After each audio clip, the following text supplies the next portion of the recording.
Excuse me. My God, my boy.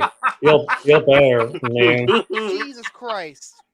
Man. Already, I'm getting over one of the worst colds I ever had in my entire life. I think it started on late Wednesday, early Thursday. I was sneezing. I had chest pains. I had freaking neck pains. It was like some of the worst freaking colds I ever had. I'm not surprised. I wouldn't be surprised if it was the flu. That's how bad it was. So I'm literally recovering from this stuff. So if your neck I'm was in feeling pain, better, but so if your neck was in pain, doesn't that mean you need a triple fusion? I don't know what you mean by that. It's like a broken neck, you know? Yeah. I mean, I don't have a broken neck. It's just I had pain and oh, great. Somebody's going to mention that to me already. Yeah, Dream it's out now. On Paramount Plus. I wonder who else said that. I haven't seen it yet. I'm going to get it done by the end of the week. No spoilers! Yeah, you better fucking not. Yeah, I wonder who else before we went live. No politics! Jesus. It says IMDb. I shit you not. IMDb, because I was talking to Hunter literally before we went on the air. IMDb has the balls to claim that Over the Hedge is a satire about the Bush administration. What sense does that make? What sense does that make? I know, no politics. Bush, for the love of Jesus. Only if like somebody that was in the making of it like has a quote of that would I believe that. Oh my God. How is it a satire of that administration? Just because there's freaking TVs and suburbia, that's why it's a satire on the entire. I don't fucking know. I really don't know what you're thinking. I don't get it either. I'd say it's a satire on suburbia, but so Vern did 9/11. Fuck Vern. Fuck him. Maybe he did do 9/11 after what he did. Goddamn turtle's a god. But he's not a god. He mistreated Arj. All right, I'm talking ahead now. I'm talking ahead. I don't like that. No spoilers. What do you mean? No spoilers? Even though everybody here has seen the movie. You're talking ahead. No spoilers. No politics. That's the no new release. penises. No pricks. Jeez. And you're sticking around. Jesus, Jordy. Oh my God. Oh, galaxy divided. Okay, now I'm. Well, you know what? I can stick around long as I want to, Ibarra, and I don't have to use 25 fake ass accounts. And yes, I've been watching Clone Wars like this past weekend, ever since I was sick, and I'm still going. I'm halfway through season 1. Thank God it's almost over, because season 1 has to be like so far the worst season of the show, and I haven't even gotten that far. You'll get there. Let me tell you something. COVID. If I had to consider which one is the best season out of them all, I'd have to say season 4. And the reason why I say that, because everything is in chronological order within that season. And my favorite arc would have to be the Ibarra / General Krell arc. Yeah. But yeah, I'm going through season 1. I'm halfway through. I'm right past I think the last episode, full episode I saw is the one where Anakin gets like almost freaking burned to death, and Ahsoka has to kind of lead the mission. But that's really about it. That's when the show finally started to wake up. I'm on that episode too. Oh, it's kind of funny how he almost gets burned. Yeah, my girlfriend and I. I'm rewatching it with my girlfriend because she's never seen it. Oh my God! How are you watching it? Are you watching it? Hold on a second. We're watching it in chronological order. No, we're just watching it in release order. You're watching it in air date order. I'm telling her like, oh, this is actually taking place before this episode. Blah blah. Well, yeah, I like stuff like that. Chronological order because me don't get no confused. Yeah, well, I'd rather watch it in chronological order because I don't like certain things that I don't know. Wait, this happened before this and that. It doesn't bother me that it has a little bit too much with the viewer. I'm surprised they actually got away with doing that for so long because the kiddies are probably going to be confused. Especially the little kiddies. When this first aired, I remember being confused by it. I'm like, where are you? What is this? Why are you jumping back and forth? On one thing, though, Jenny Tarkovsky is like... We're not talking about Gendy's show. We're talking about Dave Filoni here. It was the CGI show. I was thinking. Yeah, the 2D show is my favorite Star Wars thing. Period. I was thinking of. For some reason, I was thinking of the one back in like the miniseries back in 2002 or 3, I think. Oh no! You're talking about the Gendy. Yeah. Well, Yeah. the thing Gendy is, Samurai Tornatoski. Jack Wars. for some reason, Oh yeah. when they didn't consider of that which. series canon. The one you the one that William was referring Jenny to. Jenny I was Tarkovsky. confused at the time, but then when I realized when they re-released this new series, which is the Clone Wars, I was thinking, okay, I can understand why they're calling it this, because they don't want that 2D series to like be the barrier of the entire Star Wars franchise. I Not only see. is that, it's Jordy. not even That like separates episode 2 to 3 or Oh, Attack. I see. Jordy, you're Not not only- alone. I get not mixed only up. that, it's just also because Gendy's show is not really considered canon by Lucas. Yeah, George It's canon Lucas, in my heart. George Lucas thought, it doesn't hey, I'm gonna make a contradict better too show, much. and yet season 1's tough. Like, I've been going in chronological order. My God, when I got to the movie, it was rough. It was rough. That's rough going. Oh, I saw that movie in theaters. I did too. I saw day 1. Yeah. I was like, what the hell is this? Yeah, And not the good. first time I I saw didn't it watch in it. 2008. I didn't watch it in theaters because, like, I didn't even watch the show at that time because, like, I think, I don't know, it was just like it wasn't. I don't know. I think I loved the 2D Clone Wars so much, and I think I was kind of Star Wars'd out at that point. But I'll tell you what, Mm. we'll talk about Clone Wars whenever. I'm gonna review Clone Wars eventually. Once I finish with season 7, we'll talk about it on the show. We'll talk about it in full. I'm just talking about it now because I don't know how to feel on the runtime. Let's save that as a topic for maybe later on in this, during this series. But right now, we all know what it's about. It was a pick made by yours truly for the wheel. Oh. And it was put there for the last few weeks, and it is a movie that I am looking forward to reviewing with all of you. It is Hedge. I am too. Yeah, This one is way too powerful. This one is the biggest cocksucker of them all. Oh, You know what? Say what you will. I mean, I think it's good, but the thing is, you know what? Let's I don't not think the get film into is it because bad. I just think it's not great. It's good, but is it the best movie ever? No. well, I didn't say that. it can't You called it a top. masterpiece on the reaction. Well, you dumb it- shit. Well, I can't say it can topple over Shrek or any other film that's related to DreamWorks because that would be mhm. that would That's be sacrilege. overstating the sacrilege. welcome. It would- right it here. would be No. too. No, yeah. Puss in Boots, the second movie is better than this movie. Well, in a way, yeah. Well, the Ooh, only it's reason you a say that neck is and neck for because, me, I mean, Ibarra. because everyone loves that movie. I mean, as of today. I mean, still haven't seen it. But when This you go is back good. in time, you don't talk about certain standalone movies that never get talked about anymore. Kind of like with friggin' Over the Hedge, because nobody ever talks about that movie anymore.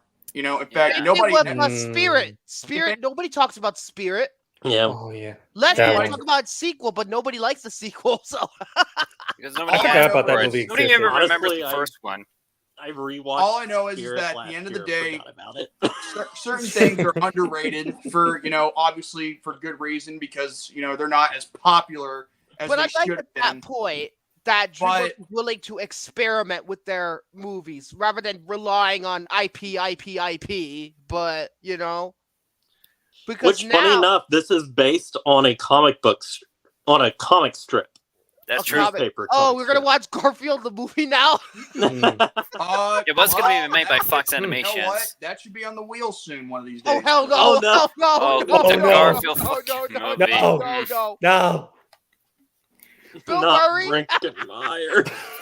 Hey, Peter Why? Rich, It's because it's Garfield, Ethan maybe. Cohen. It's Listen. Ethan Cohen. Garfield Yeah. isn't banned from being a movie pick on the wheel. So, True, but True. but that's Oh, not my God. pick for tonight. No, what I got in Good. store to pick for the wheel. That's gonna be awesome after we get through this good, review good, later. good. But Mm. let's not Save get it, ahead of Jordy. ourselves. Save it. Yeah. And for I'm going to- those in the live chat, no, it is not Shark Tale. For any of you want to joke around, no, it's not Shark Tale. Oh Not my yet, God. but no. Oh God. So I'm gonna let Jordy go first in terms of his topics. You got something? All right, so I'm just gonna give an update regarding what's going on right now, which is part of the topic. So I've been here since Saturday. It's I'm up in the Smoky Mountains, as it were, up in good old Tennessee. And or it was a couple weeks back. And honestly, I actually like it up here in the mountains. It's very peaceful. It's very, quiet like. I mean, you get to fish whenever you want. But then you have to throw the fish back, of course, because, everyone, because they're all about, catch them and throw them back, which is weak as fuck. Okay? Yeah. So, but yeah, I've been having a little bit of a good time over here. Now, even though I can't get my N64 to work on this stupid-ass smart TV called a TCL, which is connected with Roku. By the way, big view to TCL. Or TLC or CLB, whatever the hell you want to call it. TLC, that's a garbage channel. Oh, God. And guess what? It used to be known as a pay-per-view, Tender Loving Care. But yeah, you got these TVs that are made by a bunch of damn misfits. They know how to, put little HDMI cables and yada yada yada. Like, come on. If people want to play old school consoles, let them have the red and the white and the yellow things in the back instead of dicking around acting like some poopy doopy dingus burger. So we can all have a good old last time playing video games from 1995. Poopy doopy. And yet you says you don't want to be a Romy copy. The way you said it just makes me laugh. I'm sorry, Jordy. You say what now? The way that you said it, like the no. What? No, I want to know what he said. And you said you don't want to be a Romy copy, and here we are. Yeah, well, I highly doubt he could ever say something like that. Now you want to bet? I know him more. 10,000. Oh. Well, you know what? I know why you're roasting me. It's because you know that after all those immigration jokes I've made, I kind of deserve it. Oh my God! You almost made me have fucking snot bubbles again. Because violence Be is careful, not the right Jordy. answer. You made me almost Oh get God, fucking no! snot I bubbles. mean, like, I don't want to hurt you. I just want to strangle you. Oh God, he's a greasy strangler or something. Nah, don't worry. No. You know what? I think? You know what? In Uriel's case, even though he's learned a lesson about loyalty, you know what I would call him? The tattletale strangler. So you say I'm a pedophile. How wonderful. No. I didn't say that. You did. At least I'm safe from that yellow idiot. Hey, Mac, what are you in for? But anyway, but I'm enjoying this cabin here in the woods. I mean, now I have some bad news for people that may or may have not watched R&R last week. I will not be able to get some clips out, regarding the entirety of the trip because there are certain moments for some reason I can't capture, and on top of that, my phone keeps acting like as if it's the storage isn't doing so well, but yet I don't know what's going on. I can't even get anything to work with the stupid phone. I might have to get it. In other words, that's the phone acting up after 2 years to get you to buy another. That's how it is. Oh, yeah. Like Apple is notorious for that shit. Fuck Apple. This is why I have Android. Apple. Well, got an Android as well. I have a iPhone, but yeah. But I will say though, I will give a big massive update on this Thursday, and probably let you guys know that I'm doing fine. I mean, even if I'm not recording anything, I'll tell stories about what happened. But last night around 7 p.m., me and my family, my parents, my sister, went over to the Comedy Barn. Don't know if you guys know about that because it is kind of like, somewhat of it's a stand-up spiritual. It's kind of like a spiritual successor of that old series back in the day. It's like a live studio audience comedy, with segments and all that called Hee Haw, I believe. Oh, Hee Haw? I've heard of that. Yeah. I did not know that. These people were absolutely hilarious. I mean, I wish I could have caught the whole show on camera, but then again, they don't allow any video recording devices and all that. And I'm like, son of a bitch. But yet these people are so funny. I wish that they were aired on TV because that is how hilarious. That's not they're not Trey Parker and Gladstone. Yeah, that goes to show my sense of humor. Or Dave Chappelle. But yeah, if you guys ever get a chance to come by around the Smoky Mountains around here in Tennessee, look for a place called the Comedy Barn, and exactly where you should watch a whole show. It's only 2 hours long, from 7 to 9, and you guys will have the time of your lives. I'm looking at it. It's in Pigeon Forge, Tennessee. Quote, okay, yeah, I family-friendly saw it. We comedy didn't show go there. performing animals, magicians, jugglers, music, and more. Family friendly? That's not my cup of tea. I ever say shit, piss, fuck, cunt, cocksucker, motherfucker, tit, fucker, and twat.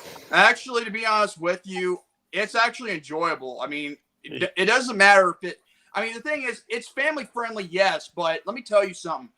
What you'll see will actually blow your mind. Let's see.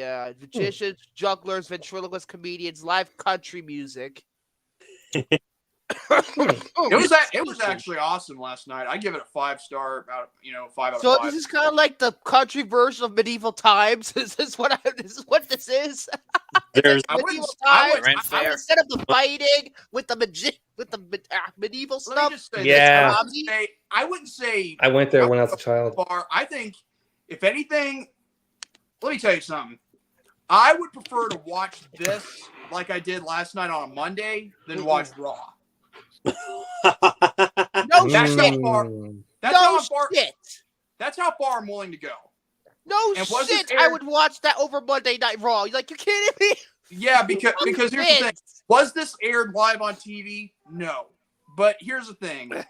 You kind of wish good Alex it is here. Right when you mention Raw, Alex comes in. Oh. Hi, Alex.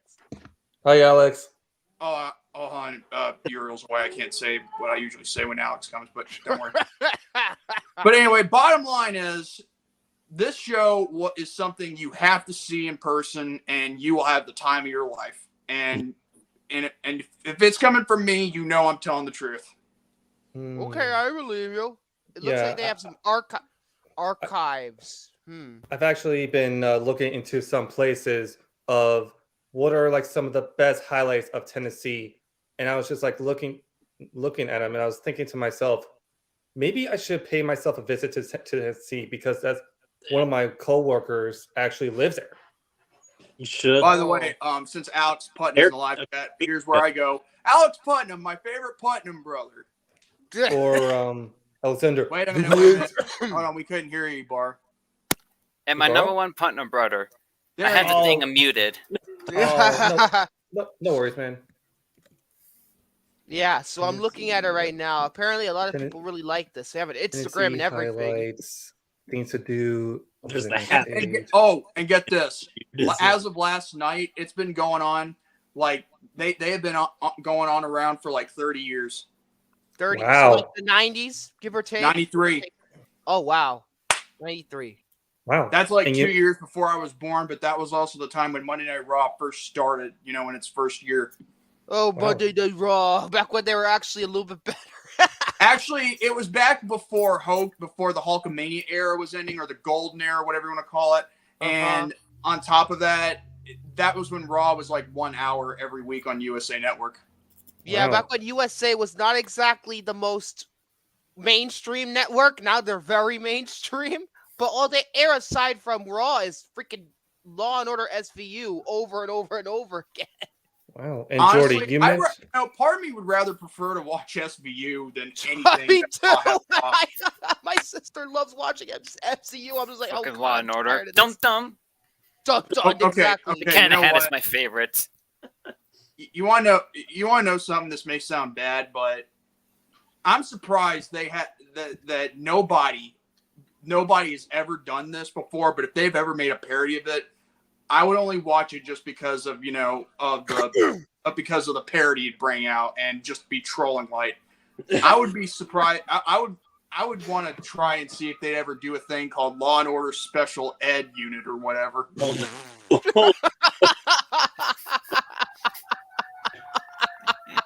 Special. Uh-oh, Our it's the character- Special Ed Unit. I can hear Our I can hear the characters sirens. welcome. I don't know about that. Ask Jordy.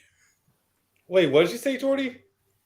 Our characters welcome. Wait, what did you say? That wasn't the slogan back in '93 for USA Network, but That yeah, was 2006, 2007. That's what the good old USA, the USA I remember. I think the cops are coming because I said the Special Ed Unit. In a criminal justice system, every special needed person needs to come by and present the law and turn themselves in. These are their stories. Dun dun. So, I guess that sounds good then. It That's does, going yeah. to That's NXT. all I have to say right there for my topic. To give you guys an update, I'm doing fine. I'm gonna be here for this Thursday on R&R, and yes, this time while I'm on vacation, we're gonna have a good episode. Okay, so I guess I'm going to let eeny, meeny, my own. I'm going to give it to I'm going to give it Just to Jared. say it. Just say it. I'm going to give it to Jared. All right. God, it Chuck says, sounds like fire you were- trucks you were- going you were off. having- Like It's- you felt like it's you were funny being because I was overly talking to- constipated, you know, man. It's funny because I was talking to William earlier, and I was like, I don't have a topic still. Oh, God. You're still But I did- looking? Hey, Jared. Topic. Jared, I wonder how many friendship points have we been building up on private messenger? Friendship points.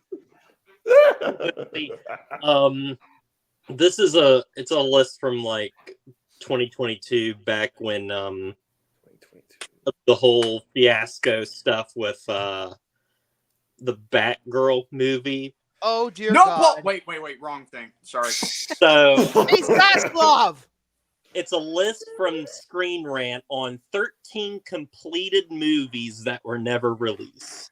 Okay. By the way, I The don't Day the blame you. Clown Cried has to be on there. I don't blame you for hating Saslov because I still hate him because he didn't. No, I hate him more than you do. It's not just AEW. It's about how he's treating the whole Warner Brothers business, how he treated HBO Max. Oh, now it's called Max. Fuck Well, off. Jordy, I don't think you've ever met a person who hates him more than this guy. I mean, yeah. Well, I'm starting to hate him because of what he did to Jay Briscoe, like what he did. Not just the Jay Briscoe shit, the DC shit, how they ruined HBO Max. HBO Max is now dead. They are also because they're freaking doing the rebrand, and Max is just gonna just. Well, you know what? I think why they're doing this rebrand. It's obviously because of that Velma series. That was a complete and utter disaster. No, because they renewed it. No, because they renewed it. It's nothing to do with that because they renewed it. Yeah, you should have Exactly. canceled it but this is why hate watching is horrible. Wait. They renewed it for another season. I believe they did. And guess why? Jesus, help us!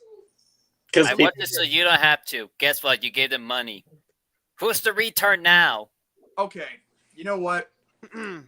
Counting down the Christmas clock. Old, young, big, small. No! Jesus. That's up. Blast this Christmas music! It's right. And triumphant. Oh, That's up. That's how finance works. all right. Go Oh, ahead, not Jared. to mention as well, the whole DC reboot under James Gunn. Yeah, that's not going to work. I'm sorry, it's not going to work. I am going to be the first and probably the only person saying, I love James Gunn as much as everybody else. I think it's going to fail. I really think Zaslav's going to screw him over. DC needs to go back to standalone movies because clearly they cannot handle a cinematic universe. Once it died, second time it's going to die again. That's how Yeah, Anyway, I'm actually with him on this one. I'm gonna let Jared speak before I fucking talk over him because how much I hate that. All right. 20 Some minutes of the about anime. might need some explain because like I'll I'm be hearing right back. some of these for the first time. Okay, But Jordy. there are a few on here that well let me see here. One of them 2 of them I have actually seen because they technically are available to watch. One of it is because it was not released in the US, but it was released in Europe, and the other one is because bootleg. Oof, bootlegs. Um Everyone's favorite necessary evil. yes. So they just have these in what order, but the first one is called Dawn's Plum. Oh, that's the Leonardo DiCaprio Yes, one. that's the Leo And the DiCaprio. Tobey Maguire one. Because Never heard of it. This was before. This was before What's Eating Gilbert Grape and stuff like that. No, this was after What's Eating Gilbert Grape, but like, but Tobey still Maguire, dealing with Pussy Posse. Okay. And stuff, right? Like Dom's Plum. This was after What's Eating Gilbert Grape, so I think it's like what they filmed it in like what 96. So this is after the Basketball Diaries too. Let's see. Yeah, before Leo DiCaprio. 96. That's what it says here. Yeah, he was part of a group of Hollywood bros dubbed the Pussy Posse. And the group, which included other young male stars like Tobey Maguire and Kevin Connolly. E from Entourage! That's E from Entourage! They had developed a reputation of womanizing, picking fights, and generally just being obnoxious. And Dawn's Plum was a black and white independent film that documented some of their unsavory characteristics. Oh God! And it has obviously not been shown because it shows these guys in a very negative light that would completely kill their careers that had been released. I'm saying this though. It's like if Clerks was a bad movie. Clerks was a bad movie. If Dante was not sympathetic or anything like that, it's just like, fuck it. We're all gonna be mean and nasty. I'm just like, what the fuck? I'm glad they didn't get this ABA because when this movie was filmed, at the time they were, especially DiCaprio and Maguire, they were getting bigger roles. Yeah. Like, Tobey Maguire was about to get like Pleasantville and the Cider House Rules Spider-Man. And DiCaprio had Romeo and Juliet and Titanic and stuff. By the way, speaking of Titanic, we're about to go someplace like where we get a tour of the Titanic, even though it's not the real thing. I went there a couple weeks ago. You're gonna love it.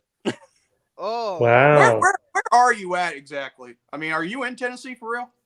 No. I'm in like West Virginia, but my girlfriend and I, we went to Tennessee a couple weeks ago. Right, but the George the Jungle episode. We could have had our first on here, but then he was driving home from Tennessee. That's right. You would tell me about that road trip you went on. Like me and Jared had met. We would have had our first live crossover. Yeah, and then also too. So yeah, from what I'm reading, that Maguire especially was the one who really didn't want to have the film come out because of his improvised performance revealing too much about him. In other words, by 1998, they pretty much changed their ways, and thank God. Good job for them. Good for them. Okay, so the next one is a extremely infamous movie that in a couple years is actually going to be released, at least to the Library of Congress. It's the day the clown cried. It's the 19. Yeah, the day the clown cried. The day. Oh, isn't that with Jerry Lewis? Jerry Lewis, the Holocaust. Clown. Fucking Jerry Lewis is in a Holocaust movie, and it's a comedy.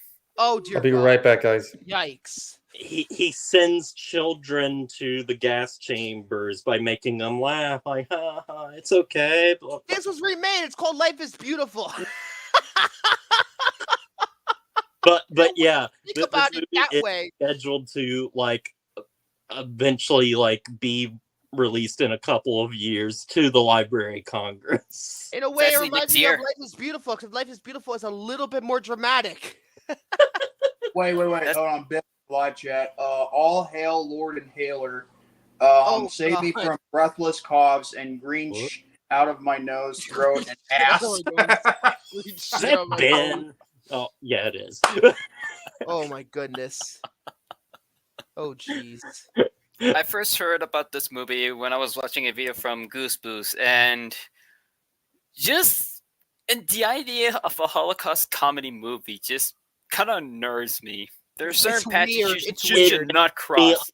uncomfortable. It's weird. It's so weird. Like beyond. It's like in making Saving Private Ryan was a rom com. Oh my god. Oh my god. I don't want to think about that. No. The next movie is Blackwater Transit. It's directed by Tony Kaye, and Oh, American History X. That asshole. yes, Oh. and it had Lawrence Fishburne and Carl Urban in it in a Die Hard-esque thriller. It was based on a book or whatever, but let's see. Then again, from what I heard about Tony Kaye, he's a real fucking asshole. So maybe that's why it didn't get released. It was reported to have screened at the 2009 Cannes Film Festival. Unfortunately, there was like never-ending like litigations that kept it from being released, with lawsuits being thrown at it. I think I've heard about this. Oh. This article doesn't say too much about it and everything, but I'll have to look that up more. But yeah. Yeah, I it's interesting. I think unreleased. I see a thing here. Oh, is that why? Is that why? It's because apparently I think what happened was that they used a Cayman Islands based financer for the completion of the movie, and then they never I don't think they ever paid him. Oh God. They give a notice of default regarding the agreement to complete and release the movie, noting the production company had failed to provide the unnecessary signatures for the agreement. Oh my God, they didn't pay them. I think I remember hearing this in All Things Lost video. Wow. And apparently the one of the producers, I believe it's one of the producers. The producers went to prison for frauding the director. Yeah. Now I remember. And now I remember. This should be a documentary. It would be like the most crazy documentary. It really would. And I'm sure if it'll be as crazy as the production of Emperor's New Groove. Now Oh, that dear. was fucking insane. All right, continue. I've seen that documentary. You want to put that on the wheel? I've seen that documentary too. Emperor's New Not Groove. his time. Yeah, and then so the next one is called Hippie Hippie Shake, that starred Cillian Murphy.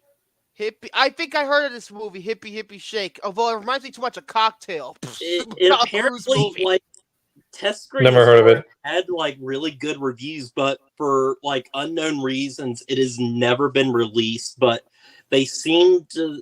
It seems like because the people that were in it are actually like still alive. Ooh. And they were pissed at their own portrayals in the film. So it could be that. Because there was one person. Yeah, actually no. Apparently, from what I understand, that the people predicted in the film, yeah, they were very displeased. Some feminist author was displeased. Another person was displeased. She told the actress that played her to get an honest job. Oh God.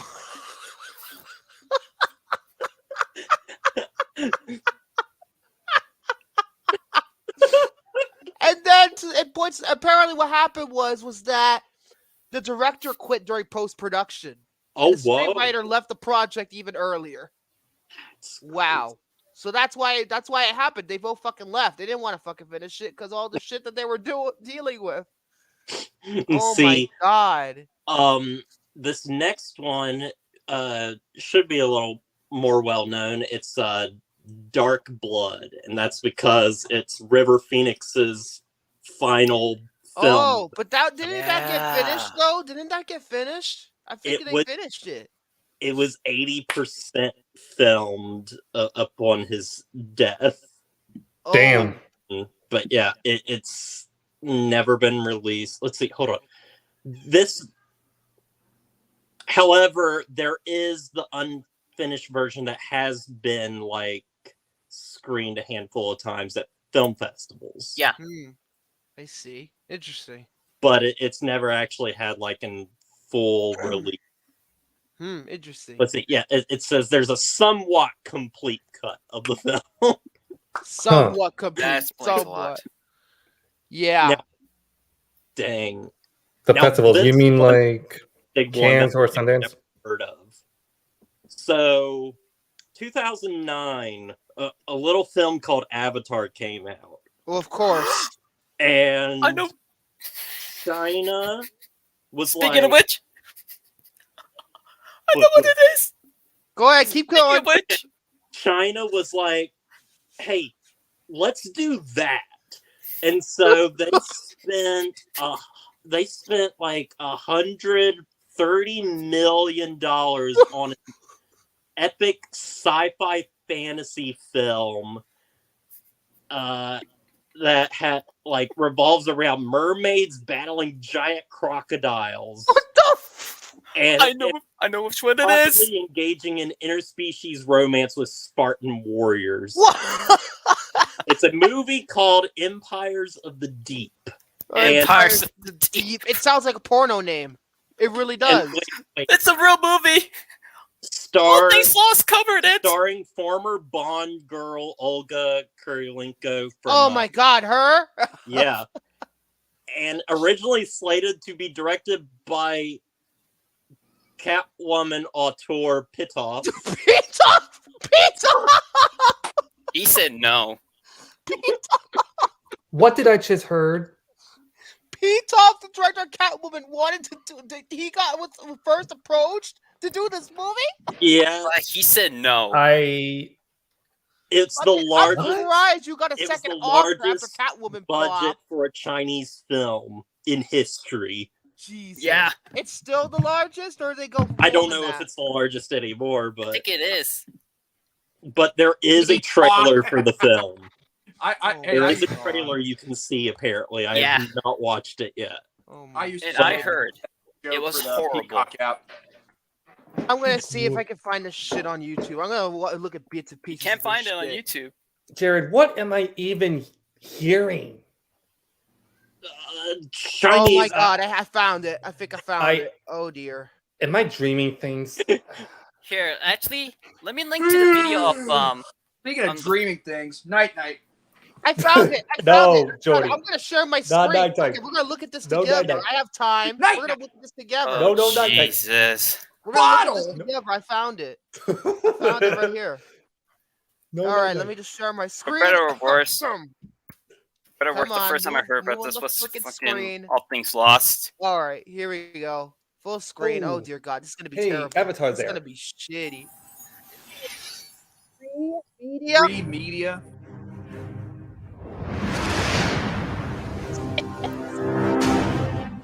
Okay, that looks a little interesting. Oh yeah, I think this is the right movie, right? Have Thanks, passed sis. since our kingdoms have There you go. assembled. What the What? hell? What am I This looking at? this is what Atlantis Lost Empire would have been like if it was a live Our only action hope movie. lies in the prophecy. Where's Milo when you? A hero's journey. All hands on deck. The search for truth and honor. I can't tell if you said all hands on Narrator. deck. Put their faith in deck. me, and I'm their only hope. I mean, the production design doesn't look that bad, but at the same time, is this like the most expensive movie ever made in China? I don't get that. Like, Ew, that looks disgusting. That Oh. looks awful. That oh. looks awful. Generations for this moment. The power of revenge.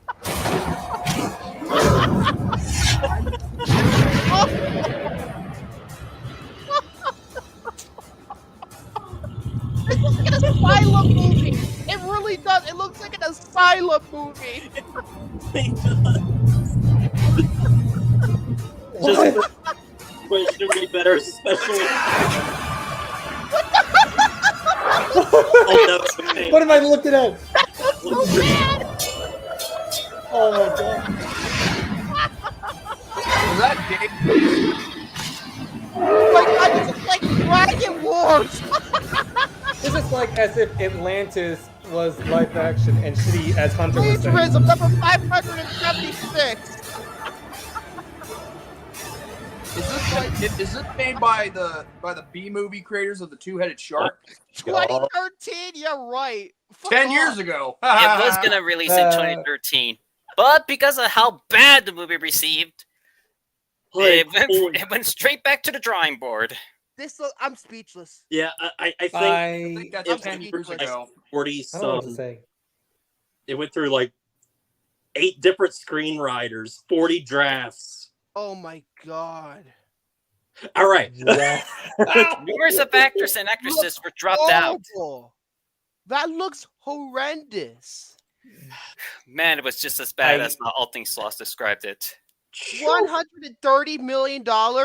And this is what it looks like? It does look like a fucking Power Rangers movie. No, at least the Power Rangers movie from 2017 looked better than this. It did. It looked better than this. It did. I can give you on that. Even Power Rangers Once and Always that just came out looks better than this, and that costs way lower than this. Maybe on the thousands, and yet this looks even worse. It looks like an Asylum movie. Wow. Keep going, Jared. All right. This next one, I have seen this movie, and I actually kind of like it. Which one is it? It's the Johnny Depp directed movie, The Brave. Oh, did it? Weren't you talking about this movie or reviewed it at some point? Or am I reviewed it at one point. Well, no, I was talking about reviewing it. I have a rating for it on Letterboxd though. Yeah. But yeah, I heard something about this movie. Like this movie, yeah, it's written, directed, and stars Johnny Depp and Marlon Brando. And it's about this is really funny because of what he would eventually be playing. He plays a Native American man. Oh, geez, is Lone Ranger much? Oh, God. But anyway, Oh. His family is in like complete poverty, and he decides to help his family out by starring in a snuff film in This which is like he will 8mm meets the Lone Ranger. The Nick Cage movie, the 8mm, which deals with snuff films. And Wow. I will say this: I think like the first act of the movie is one of the most chilling things I've like ever experienced. That's where like all of Marlon Brando's scenes are. They are fantastic. The rest of the movie gets a little weirdly schmaltzy and stuff, but yeah. It premiered at the Cannes Film Festival in 1997 to mixed reviews, and people started lashing out about the film a little bit, probably because of its subject matter. Yeah. And because of this, Depp basically canceled a release of the film altogether in the US, but it did release in Europe. Ooh. Yeah. Yikes. Probably because they're Native Americans. And it sucks because I think the movie's all right. That's weird. I mean, it's not as weird as the freaking Empires of the Deep, but that's still pretty weird. That's what happens still recovering. I'm still recovering from that trailer. I'm still recovering about what I just saw. Okay. Yeah, it does feel like if Atlantis got a live action remake. But if it didn't have if they did get a remake, it'll be easily looking better than this, without a doubt, because that looks like shit. Oh God. Next we I would actually not mind a remake of that instead of freaking Little Mermaid. I wouldn't mind Atlantis remake. I was about to say it looks on par with the fucking Little Mermaid remake. Mm. You can technically watch this movie on the web in some places in poor quality. It's My Best Friend's Birthday, which is basically Quentin Tarantino's unofficial first film. So it's his directorial debut, but I guess he disowned it or something. Well, him and some friends were making it and everything, and it looks as if the original cut for the film was like 70 minutes long, but there was a fire. Oof. Yeah. And the footage was destroyed, and so they recut a lot of the surviving footage into a 36-minute short film. Ooh. And I Yikes. think it has played at film festivals, but has Yeah, it did. yeah, but never been released. But you can find it online. But yeah, it's technically his first extremely low budget film. It's funny because Reservoir Dogs is extremely low Yeah. budget, but that's even more micro budget. Let's see. Tarantino's friend and coworker had written a short script about a man trying to do something nice for his friend's birthday, only to have his efforts backfire in comical ways. So Jesus. And he co-directed. So yeah, Oh my God, Jesus. the Tarantino film that could have been. Yeah, shenanigans over somebody's birthday. And then What a movie. the next one, I actually watched the trailer for this before we went on the air. Well, before we got in here. It's All American Massacre. What? It was supposed to be a short film that would be a sequel to Tobe Hooper's The Texas Chainsaw Massacre, directed by his son. Oh, so it's pretty much retconning Texas Chainsaw. There's already more fucking retcons to Texas Chainsaw Massacre than freaking. And it got transformed to a 60-minute feature.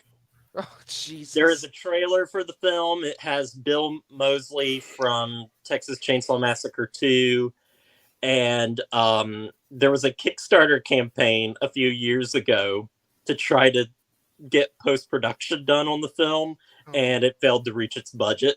Oh, Jesus. So all we have is a pretty ugly trailer that looks like extremely it looks so low budget. It doesn't even look like a real thing. It's pretty. Honestly, I wouldn't be surprised if it looks as cheap as the actual 2022 movie Texas Chainsaw Massacre, because they freaking shot the movie in freaking Prague. Nick, you better get me started with that, please.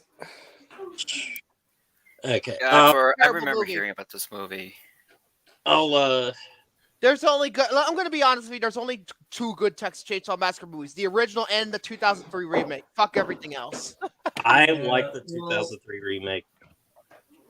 Let's see. Everything else the could go original poop is- itself, especially the next generation. They could go poop itself, and the 2022 movie could go poop itself too. Let's see. This next one, I'll just go over a little bit. This is a documentary called Cocksucker Blues.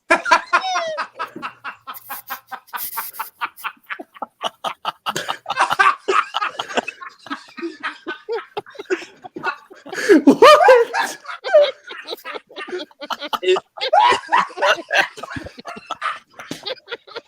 Now I really want to see that. Wait a minute, Jorge. Do a search on that, please. It's a documentary. You caught me off About guard the on, Rolling on that one, man. Stones. You did too. Wait, it's not the Rolling Stone. Even better. It's the Rolling Stones. It was when they were. It was for their album Exile on Main Street, Oh my God. and it never got released because of how horrible they thought it made them look. Basically, Man. because it captured backstage parties, drug use, and other It was rock examples and of roll. debauchery. Come on, it was rock and roll back in those days. Yeah. When you This is lost me to search 1972. right now. The Stones brought the film to court. Oh my God. My Yikes. God. Yikes. What the fuck did I just heard? That's Oh my God. That you is really caught me off guard with that shit. that is a title. It Wow. is. Lost me to search right now. I want everybody who are Lost Me enthusiasts to make a long search. I So want this apparently, to be some of the found. stuff in this movie was like some of the stuff like Mick Taylor is shown smoking marijuana with some roadies, and Mick Jagger seeing snorting down cocaine backstage, and And one this thing is in involves a 1972. groupie injecting heroin in a hotel room. That's some of the stuff that you see in this movie. Yeah, It's a bunch of drug use. which is Oh. normal for celebrities. It's not as bad. It's not freaking Requiem for a Dream. That's for much. Talk about depressing shit in that movie. It's rock and roll. All it was drugs back in the 70s. Let's be honest. He's not next- wrong. Let's see. Next is a 1984 film, Nothing Lasts Forever. It was directed by Saturday Night Live writer Tom Sheeler. Yeah. And One it second, stars Bill. apparently I have pizza in the dinner right now. I'm gonna go get myself a slice. I'll be right back. All right. Okay, Vic. This movie stars Bill Murray, Dan Aykroyd, and Wow. Zach Galligan. Wow, When you Bill said, Murray. You said Aykroyd. I was like, wait a minute, that's a name? Yeah. Dan Aykroyd. Apparently, Never watched Ghostbusters? Yeah. I yeah, can't even finish a Ghostbusters movie without even, without having that, image of those feminazi, version of it. So The bold one! The old one, Jordy. you mean the first two? Yeah, not the fucking shitty remake. That wasn't a remake. That was a recipe for disaster. Jordy, just talk about this. Why couldn't they made a trilogy? I don't know. I mean, Well- well, That's a story for another time. no. well, the but- video game might be a third. I don't know, but go ahead. But Jordy. yeah, this film apparently MGM canned the film after a disastrous press screening, and actually Turner Classic Movies aired the film in its entirety only one time at like 2 a.m. But it technically remains an unreleased film, and there are bootleg copies. Apparently, it has a lot in common with the Terry Gilliam film Brazil. Oh, Brazil. In that movie, so I've heard of that. don't know anything. And then Yeah, I don't know. this one, I don't even know if this one technically even counts. I don't know if I should wait for Vic on this one. Oh, Vic's right there. Oh, Vic, But- go. But I don't know if this one technically counts because it's a film that is going to get released. All right, what did I miss? I hope I didn't miss Just too a much. boring film with Bill Murray, Dan Aykroyd, and Zach Galligan Yeah, that we're on to the aired next one. once on Turner Classic Movies at 2 a.m. I think I Zach remember Galligan, him. you mean Billy from Gremlins? Yeah, Oh my god. I think Anyway, I remember continue. hearing something about that. but the next movie technically I don't even think should count because it will be released 100 years from now, and that's 100 years. The Robert, Oh yeah, no, Is it this doesn't a count. Rodriguez movie? Is this a Rob Rodriguez movie? Or is this something The else? movie that you're never gonna see. That Yeah. doesn't count. with Huh. John Malkovich.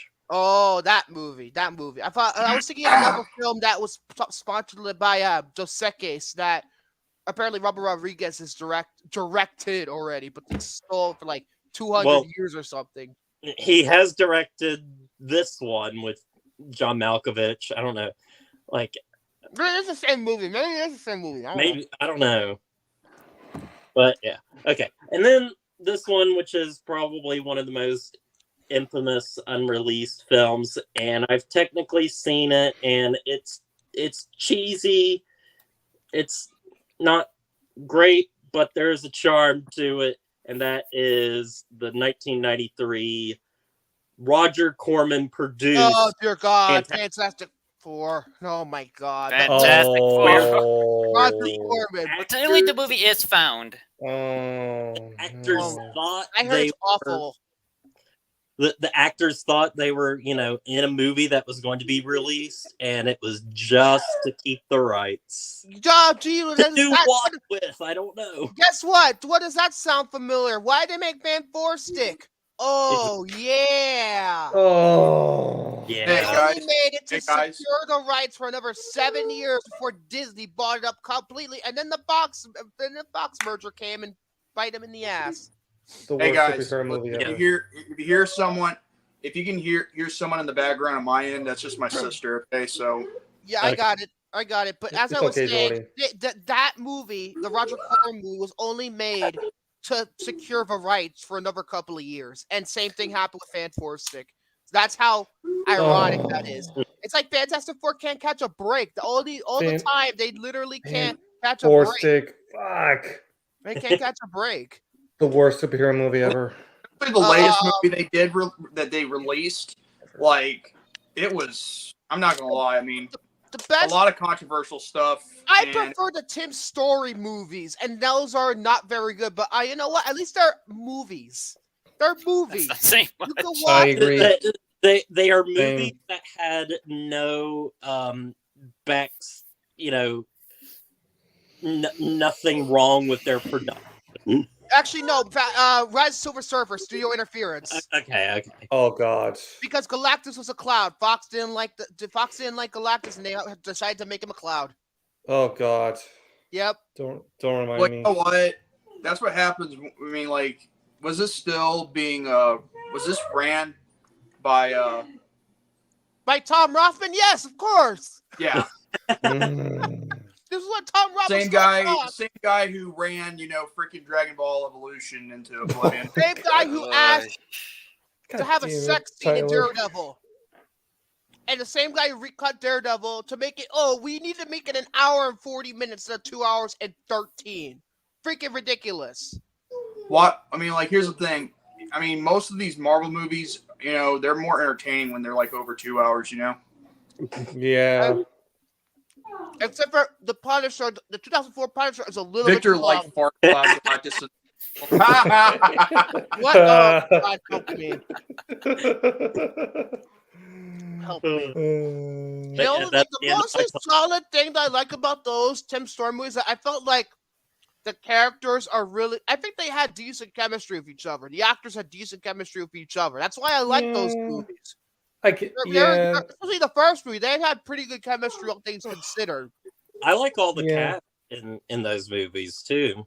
Yeah, and But it's the not bad performances. Just I think, I feel like Fantastic Four has so much potential, but at the same time, with a certain franchise that's struggling right now, they really need to get it right if they want to introduce Fantastic Four.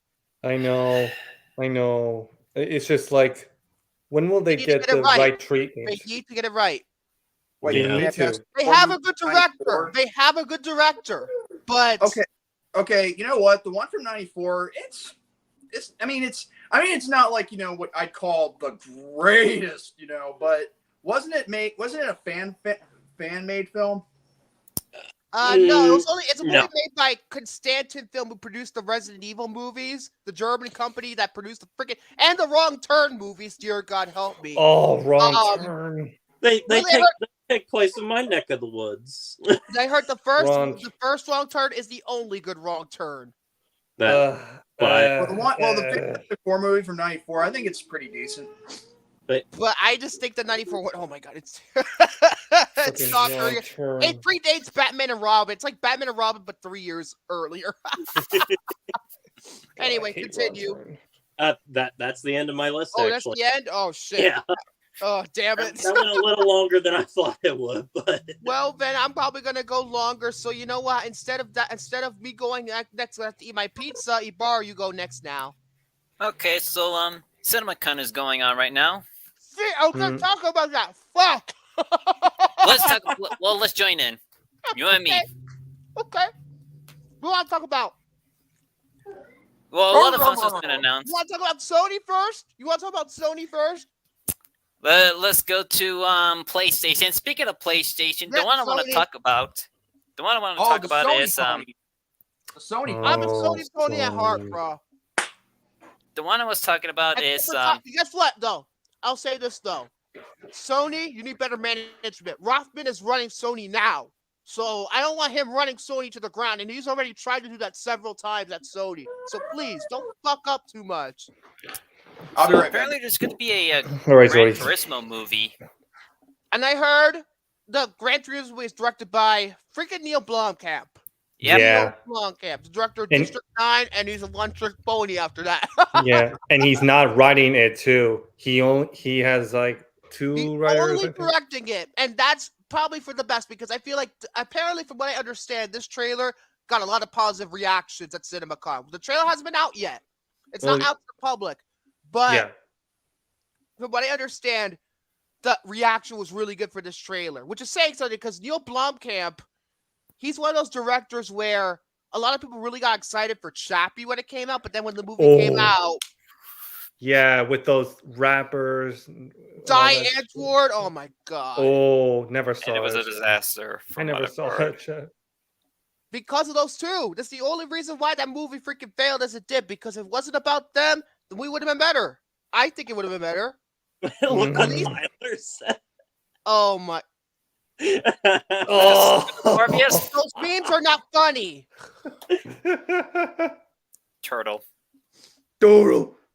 Turtle. Honestly, Vern deserves to be fucking Morbius. Hey, The movie's not bad. No. hey. I think you'd be better than Jared Leto. I'm trying to imply that he would be better than Jared Leto. You're a, Don't hurt you're a my superhero, turtle. right? Just He'd be bring better than Jared Leto Andy because in back that movie he's then. not very good. Anyway, you want to talk about Gran Turismo? So we have freaking Orlando Bloom, David Harbour.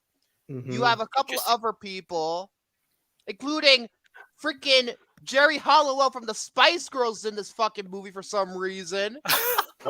Oh, Makes me want to review Spice World on this show. Oh, oh, oh fuck's God, sake. Spice World. But as I was And, saying, Last this is- forever. as I was saying, the movie is basically based on true events. How can you adapt a movie that a game that has no story? This is how you do it. It's based on true story about a competition called the GT Academy, where these die-hard players of Gran Turismo get a chance to actually race cars. It's a racing Yeah. competition, and that's what this film is all Mm. about. I'm kind of getting some V versus Ferrari like Is- Funny vibes. because a lot of people I- are I comparing was it to thinking Ford about the same versus thing, yeah. Ferrari. A lot of people are comparing it to Ford versus Ferrari. I was thinking of that, Ibarra. kind Which of is interesting. interesting. It's almost like it's like Like the How do And I Spirit wanna Orlando describe successor, it? maybe. Bloom is apparently his character supposed to play like one of the guys being the guy who mentored in this GT Academy competition. So it's gonna be very interesting. I haven't seen Orlando Bloom really anything these past couple of Oh, years, so yeah. I'm interested to see how he does because back in the 2000s he was like one of the hottest things thanks to Pirates of the Caribbean and Lord of the oh Rings. yeah. And then my he God, oh, that's yeah. long. disappeared off the face of the planet, and now Yeah. he's back to do this week. And of course, David Harbour, who doesn't love David Harbour? I think he's fantastic. Yeah. You know? Yeah. David Harbour is So, Susie, I just never thought that we might get a movie on Gran Turismo. Yeah. But Me But neither. if there's anything I learned from Let me see if the I Mario have a game. movie, and especially with another adaptation of PlayStation, The Last of Us, mhm. is that video game adaptations are slowly making like a little bit of Hold a on. renaissance, like they're improving. Also, too, it's worth noting that the screenwriters for this movie actually did some pretty good things. Jason Hall is one of the screenwriters, and he wrote American Sniper. Wow. The other one, Just looking at the writers. Zach Balin just co-wrote Creed 3, and Creed 3 is incredible. Okay. I still need to watch. He Creed also 3. co-wrote King Richard, aka the movie that caused the slap. Oh Jesus. The So- slap. I know I have the game somewhere. Speaking of Will Smith, But I Bad think it Boys has 4. potential. It has I potential. do see the potential of this movie. I think Neil Blomkamp really Honestly, does need a I good think movie. Neil Blomkamp needs a win like really bad, or he is done. That's why still I'm have happy this right he's here. not writing it, because if he wrote it, it would be a complete disaster, just like his Yeah. last movie, Demonic or whatever. Nobody watched that movie, and it was a complete just. I didn't everybody. even know it was a Neil Blomkamp movie. It was just like ridiculous, and he needs a win. So I want to talk about other things that happened at Well, Sony. Yeah, so the Sony, movie is going to be coming out on August 11th. August, yeah, which, August 11th. Yeah. I'm curious to Which- see how it goes. That's the exact same weekend, I believe, that they promoted, that they pushed Bullet Train, and Bullet Train was a humongous hit for Sony last year. So they're trying to make it their Bullet Train for the summer. I think that's what they're trying to do here. I don't want to give them too much hope. I feel like since there's nothing coming out in August, it's gonna do well. It's gonna do well because the simple fact is, at least it's not a Screen Gems horror film or Screen Gems Fatal Attraction ripoff. I take this any day of the week over those. Oh, jeez. Oh, it was the week before that. Damn it! It was the week before that. Damn it! But Wow. I think it has. I'm interested. I want to see what I really happens. am intrigued. Ever since like Oh. Last of Us and Mario and Sonic and Detective Pikachu, like video games adaptations have been really improving a lot. They really. Oh, they Yeah. have. There were some Absolutely. flops. There was like that Halo series that was a massive Oh, failure. here's the thing. Halo was successful in terms of the viewership. It's the show itself that was a complete fucking failure. Didn't like the show at all. I gave it a try. Gave it the benefit of the doubt. I did not like what they did with it. Even as a person who hasn't played the games, I was not a fan of it. The show looked cheap. Why is everybody butt-ass naked on the show? The show is obsessed with asses. I just know they love to show Master Chief's ass in that show. Hunter's seen the show. He could vouch for that. They love showing his ass for some reason. Oh, Jesus, man. And the show looks so cheap. I mean, like the show first season cost $200 million, and the CGI looks abysmal. It looks like Asylum level quality. Wow. I would much rather play the games itself. It's unfilmable. Quite frankly, I think the show, the franchise is unfilmable. And also, it's funny because Halo has been having a very tough time with the games lately. Infinite Her is terrible. And it's just, honestly, they should let Halo rest. And not die. Not let it die completely, but have it rest for now. Give it 15 years before you bring it back. And another one, and another video game adaptation that was a big failure. Which Jesus Christ. I really am skeptical on saying this, but Which one? the fucking Mortal Kombat movie. Oh, fuck that movie. Oh, fuck that movie, shit. Even worse. Oh, fuck that shit. As I was saying, with Sony, we have a couple of other things from Sony. Apparently, the first 15 minutes of Spider-Man Beyond the Spider-Verse was screened there. The first 15 minutes of that I heard movie. many people loved it. Interesting. I called the first movie overrated. And it might be the same again. Do I have to pull the 4K again? Oh, wait. Beyond the Spider-Verse is the third movie? Oh, damn Yep. it. I'm a fucking idiot. That's gonna I be thought part. Beyond the Well, part Spider-Verse 2's was coming out the next year. No, Let me show you something, part Jared. 2 is called Beyond the something. It's technically 3, but Beyond, Across, Beyond, Into. I mean, I can't tell these titles apart except for one word. But anyway, there's also Kraven the Hunter, which is the first Venomverse movie to receive an R rating. I'm just like, Still, it's Venomverse. It's not gonna fucking work. doesn't matter if it's gonna be fucking R-rated. It's still gonna be a disaster. The only thing I want to see from Sony Spider-Man is if Tobey Maguire comes back to do Spider-Man 4. That's the only way you're gonna get my attention. And, Oh, and buddy, speaking you're of better than Kraven, this. speaking of Kraven the Hunter, they are totally. I said this before. They're totally not going to redeem the Rhino. Yeah, the Rhino's the villain. They Yeah, are not going to think redeem that it. I'm freaking sorry. Paul Giamatti was the last one who played the Rhino in Yeah. Spider-Man 2, and it was just terrible. Abysmal. Oh. Honestly. And Tom Roppin said some really stupid shit, like Sony was jerking themselves off about how they quote didn't release a movie, dumped it to streaming during the COVID pandemic, which is bullshit. And I'll tell you why.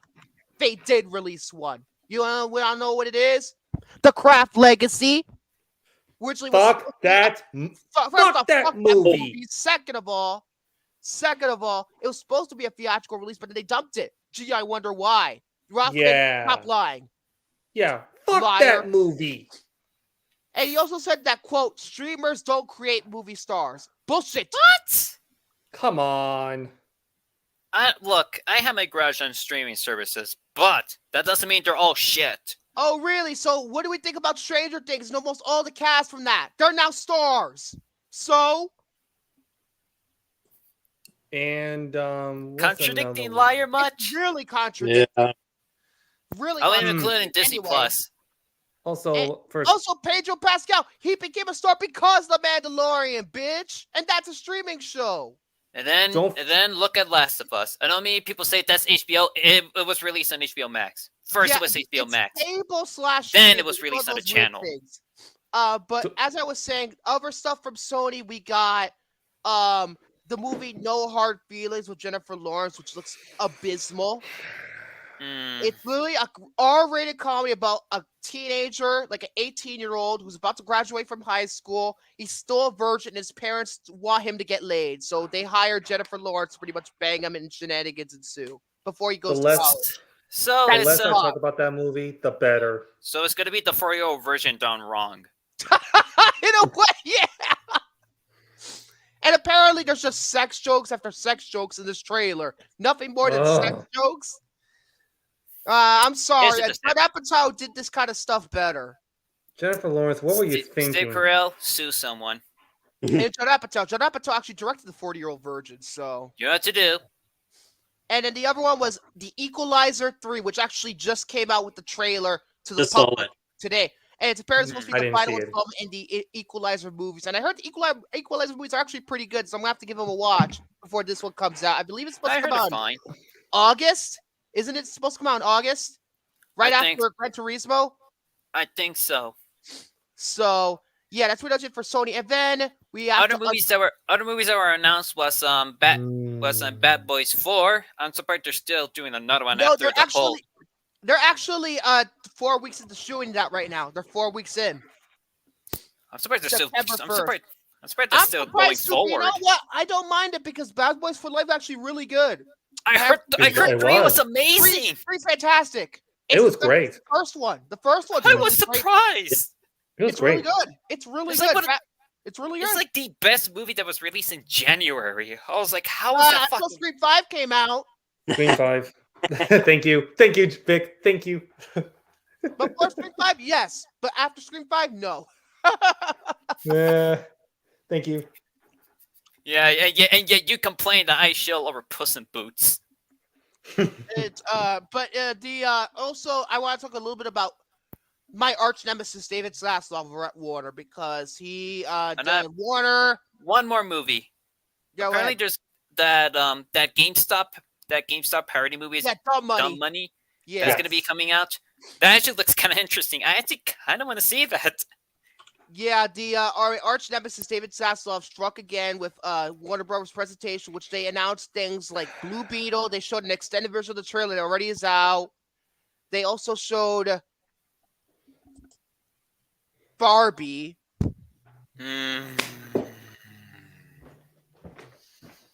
To the point where Zaslav Afford came it. out in Bright Pig to Barbie Girl when they were starting up their panel. So they're playing the song. Yes, they were playing the fucking song. Yeah, you're not funny. It's like the Morbius memes. They're not funny. I'm a It's Barbie it's girl. abysmal. You can't. I'm sorry. It looks like a complete fucking career ender for Greta Gerwig. Oh yeah, Paul Dano's gonna be in the GameStop movie. That Oh, one that's right. I'm looking forward to. The Flash trailer. There's too much baggage with that movie. There's way too much baggage with that movie. Flash. Also, who cares if the reboot's happening? Who It's cares sad about this movie because I anymore? really like. Honestly, with Flash, It's over. It's dead. It's gonna come out the same week as Elemental. It's over. if Shazam 2 was a big flop, It was a huge flop. It's gonna then flop with two. then the Flash is definitely gonna do worse. But As for also, fucking Barbie, yeah, no. Barbie's a Fuck. dead arrival. But they also Fuck. announced things like, they also announced The Nun 2. Who asked? Oh God. No. Another Conjuring movie. I will say though, the best stuff they announced actually happened not too long ago. Ibarra, you're gonna love this. They Is it gonna be announced It's now official. The 6th Final Destination movie is finally happening. Oh, I can't wait. The firefighters. Just give us can't the wait. Sesame Street movie. You know what's funny? They did not talk about the Sesame Street movie at all during this whole thing. oh my Ed Hathaway, you God, fucking really? lied to me. You say in the movie, oh, we're still working on it. You didn't It's even over. mention it. So Zaslav took it on a tax write-off. I bet you he took a tax write-off I on won't be that. surprised if shit. that were the case. I mean, Wow. they pulled up like 200 episodes on Sesame Street off of the HBO Max Anyway, app. I So cannot wait for Final Destination. And apparently, the latest draft was written by a co-writer of Screams 5 and 6. So I can't wait. I can't wait. damn, they're fucking live action cartoons. I loved Final Destination 1 and 3. I need to watch 2 again before I can say. I think maybe if I rewatch it again, I'll probably like 2. But at least the first 3 are goddamn awesome. bridge scene. I From swear, Yeah, the first it's one- like an Ice onward, Age movie. The first one is so much fun. The first one's the best one. And it's the most like the X-Files, because guess what? The premise of the story was supposed to be an X-Files episode. Those FBI agents were supposed to be Mulder and Scully. You want to pick? AKA sure- me and Hunter. That's Yeah, I'm me. pretty and sure the other- world isn't ending like a fucking Ice Age sequel. Oh my god. They're so Yeah, over the top, I can't even laugh. Another movie that was announced was Wonka from the director of fucking Paddington. Oh, no, Wonka. No. Enough already with the remake. I don't want the movie, but I love the director. Enough I remember already. seeing Paddington, I was like, I don't get why people saying this is the best I'm sorry, family it's film. obnoxious. It really gives me Alvin and the Chipmunks vibe. It's not really Alvin and Chipmunks to me. It's too quirky. It's too much like Wes Anderson. I can't stand it. I Final beg to Destination differ. 6 Oh, with yeah. Muppets. Can't stand it. I beg You know to what? differ. If there's a Final Destination movie but with Muppets, I No, will buy get money Dis- just to get see. Disney to sign off on that. I'd like to see that. just to see the fake Sonny cover the frog getting killed. Next one is The Meg 2, The Dredge. Who asked for a sequel to The Meg? No. I hated the first No. Meg. The Meg was fucking terrible. I hated the first Meg. And Jason Statham, I just prefer. I will ever watch Deep Blue Sea. That's pretty much the Meg to me. It's just Deep Blue Sea, but it's not good. And then there was also the musical version of The Color Purple. There's a musical version of that coming out. And then Wait, what the hell? Jordy. what happened? What Jordy? happened? He probably butt topped. Next one, as far as I'm concerned, is there we go. I found him. I want to know what happened. What happened? You butt dialed your phone? No, it was buffering on my end. Oh, it was buffering. Okay. Okay. But you also have Aquaman 2, which is going to be Damn a it! box office failure. Not It's not going to looking be a forward box to it. office failure. I'm not touching that subject with a 10-foot pole. Oh. It's going to be a box office bomb for a certain reason. There you go. Blue Beetle, as I said, The Flash was screened there in its entirety. I'm not sure what the reaction is to that right now. I heard many people love it. I highly doubt it because it looks like a freaking disaster because all these superhero movies are kind of really messing up right now, and we don't need It's- that.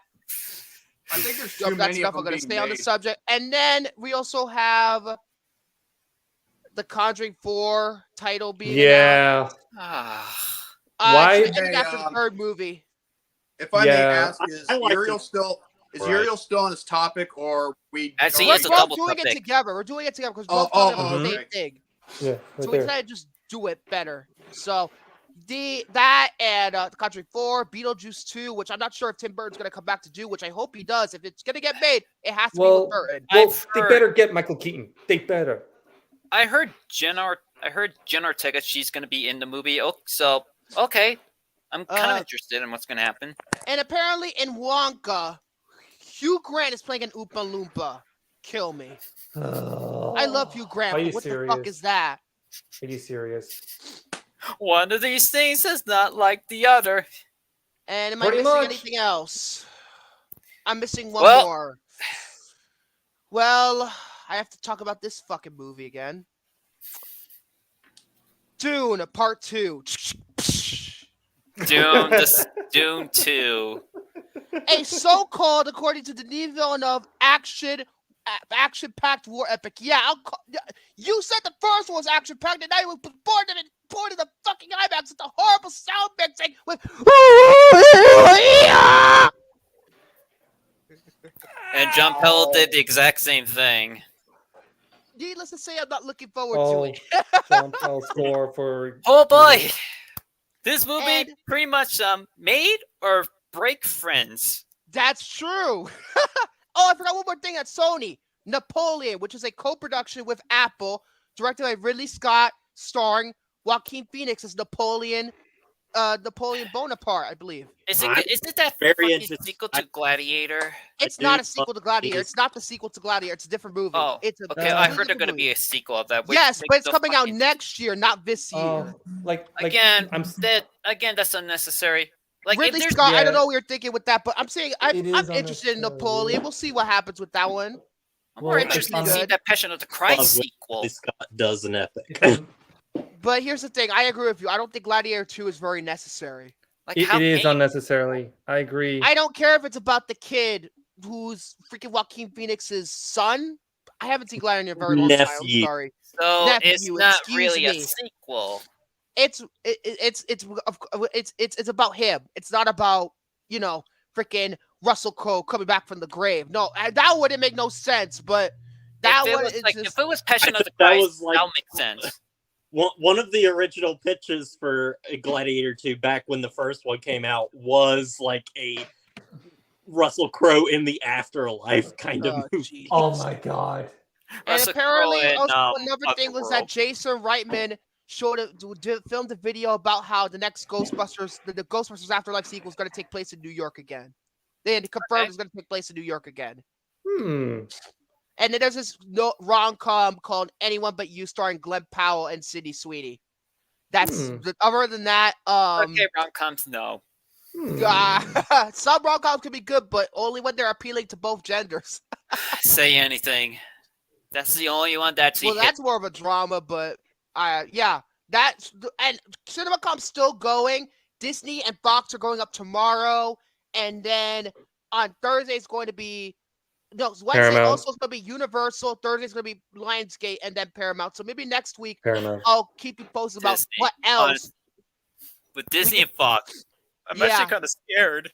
because they're going to show the Boogeyman in that movie, in the movie Boogeyman. But I don't think that movie looks very good. But apparently they're having a lot of faith in it. But yeah, you released that in theaters, but not Prey, Disney. Fuck off. Yeah. Come on.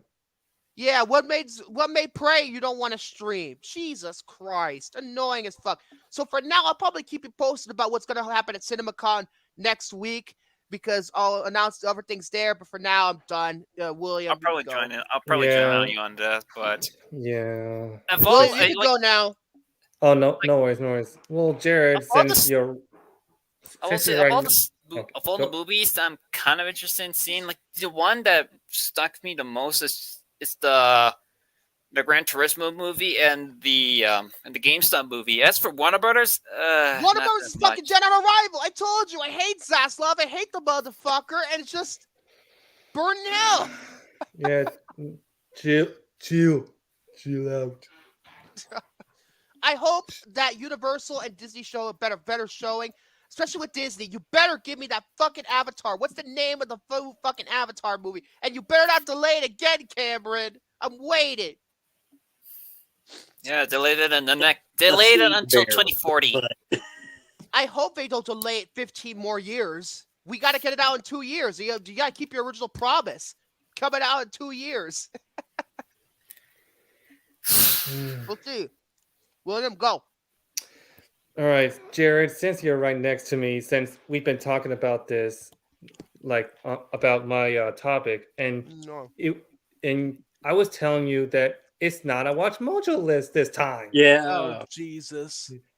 Well, this is an IMDb list that this guy posted, and is the 25 best movies of the 1960s, Oh. going from 1960 to 1969. 69. Sesame Street was first aired in '69. That's true. A Big Bird having a 69 in the back there, Oscar. Yeah, that's Burn That's Ernie. true. That's true. Dirty. All right, so number 25 we have is The Great Escape, starring Steve McQueen. Yeah, I heard that's a great I've, movie. That's I've great. never seen this, so I have like. I heard this is really good. Although I feel really bad when I watched it. I watched it like very late at night, and I'm like, it's a 2.5-hour movie. Maybe I shouldn't have done that. So I need to I feel rewatch. the same way with certain movies that I watch at certain times. Yeah. All right. Now, if you ask me, like this one should be even like way higher because this movie, number 24, To Kill a Mockingbird, I heard that. Yeah, it should be Top way 10 higher. favorite movie Should of be all way time. higher. way higher, man. In Top terms of 10 its and- importance, movie. yeah, it's supposed to be like top 3 because of its importance. And Gregory Peck as Atticus Finch has One of the best one of the performances. greatest performances of all time. Well, then again, Gregory Peck is one of the greatest actors ever. So He is, and that Also, was actually A really good, even though he's not in it very long, Robert Duvall performance. wow. Speaking of Gregory, Wow. speaking of Gregory Pett, Rosebud, and speaking of Rosebud, And honestly, I was going to make a list of like all the movie references I found, but then I didn't. oh, you should definitely do that. There's like a lot of references. yeah, in that movie, I Super- actually There this too. was actually one of the very first books I actually read back in high school, and I think it was 10th or 11th grade. I think. I've read A Mice and Men and Amazing Man's a great book, but the Ooh, movie, the yeah. Gary Sinise one, the Gary Sinise movie, Gary Sinise, John Malkovich, watch that movie. That's That's a a great movie. good one. that's a very good really movie. good one. Ah. That's- And then really I good. also read The Great Gatsby. I didn't Didn't read I like that book? Oh yeah, the great. And I saw the Gatsby. movie. My God, it was one of the worst films of the last Which decade. one? Was it the Baz Which Luhrmann? one? Which one? Is Baz Luhrmann? Oh dear God! Oh, Fuck Baz I, Luhrmann. I I do love the book, but I did watch the Robert Redford one, and I was like, boring. I heard that was also. See, and garbage. I love the book, and I thought the movie of that was boring. Here's the thing: I don't like Oh. Elvis was great, Romeo and Juliet's good, but other than that, I cannot stand Baz Luhrmann. And he edits his movies, especially the editing. Oh my God! The camera can't stand his lenses, editing. the camera lenses, and the visual effects. Think Oh, of it they this give me a way: headache.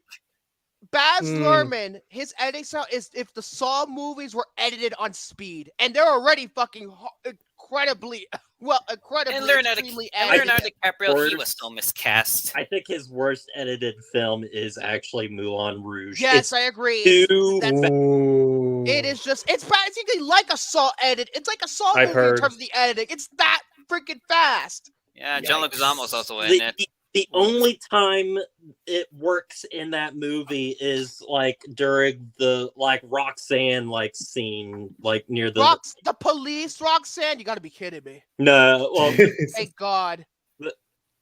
yeah but yeah like number 23, Persona. Never heard of it. Persona game? is a Igmar Bergman, Igmar Art Bergman. House. Oh, okay. You're talking about that's the my game. cup of tea. That is not Vic's cup of tea. That's my cup Yeah, of tea. but yeah. Now, next one, I feel like this one should be a little bit higher. Number 22 is Goldfinger. I think it should be high Oh. because it's barely one of the greatest James Bond movies ever. Top 5. Yeah. Exactly. And my God, do you expect me to talk? No, Mr. No, Bond, no, I no, expect you to die. die. And wow, and Odd Job, you don't want to mess with that dude's hat. But yeah, Die. that's apparently one of the best James Bond movies. Although I haven't seen only one from the classic era, which is Doctor No. All the other ones I've seen are the Daniel Craig movies. I see. I mean, I almost saw all Many of people them. were introduced to, To be Bond fair, with those Daniel movies. Craig was my Bond. My generation He was was my Bond. Daniel Craig. It's my I can- generation. That's the one that kickstarted his I agree. career. I can agree with that. I mean, to the point where No Number- Time to Die, when I saw that in the theater, I almost cried like a baby at the end. Number 21. This is a great movie. Bonnie and Clyde. Yeah, That- it's a great movie. That's an awesome movie. Yeah. And that It- ending. The Ooh, Hollywood era. talk about overkill. Yeah, that's like Num- like you said, I think it was a new Hollywood era with Spielberg, Coppola, Cimino, those people. Yeah. Number Rick and Peck and 20. Paw. Number 20. Who's Afraid of Virginia Woolf? I thought you were going to say Big Bad Wolf. I'm just like, That's Who's Not afraid that. of Big Tail, Bad not Wolf? I've that. seen that movie, and I really like that movie a lot.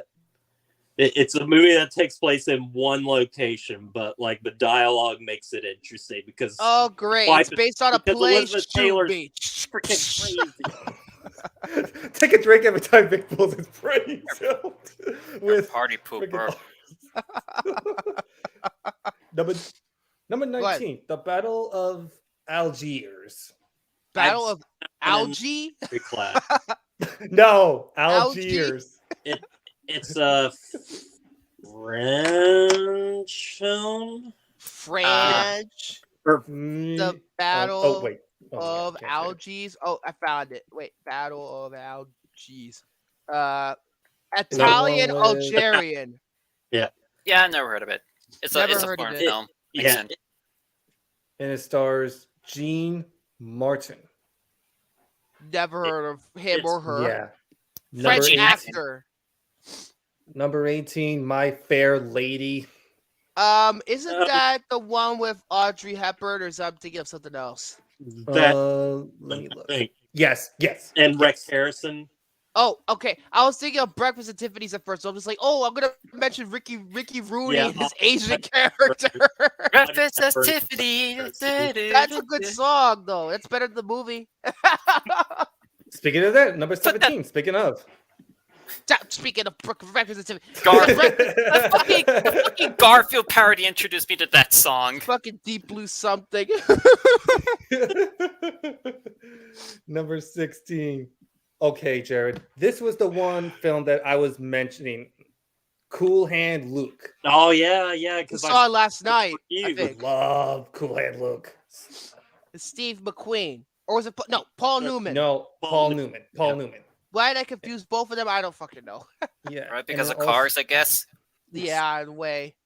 Yeah, that is a terrific. Speaking of movie. which, I wonder if Bullet's Hand going to Luke. be on this list because Spielberg's doing a Bullet movie now. That's his next project with Bradley Number 15. Cooper. It's a '68 movie, so it could be on the list. Bradley Maybe. Cooper. Okay. Number 15. I feel like this one should be way higher because number 15, Once Upon a Time in the West.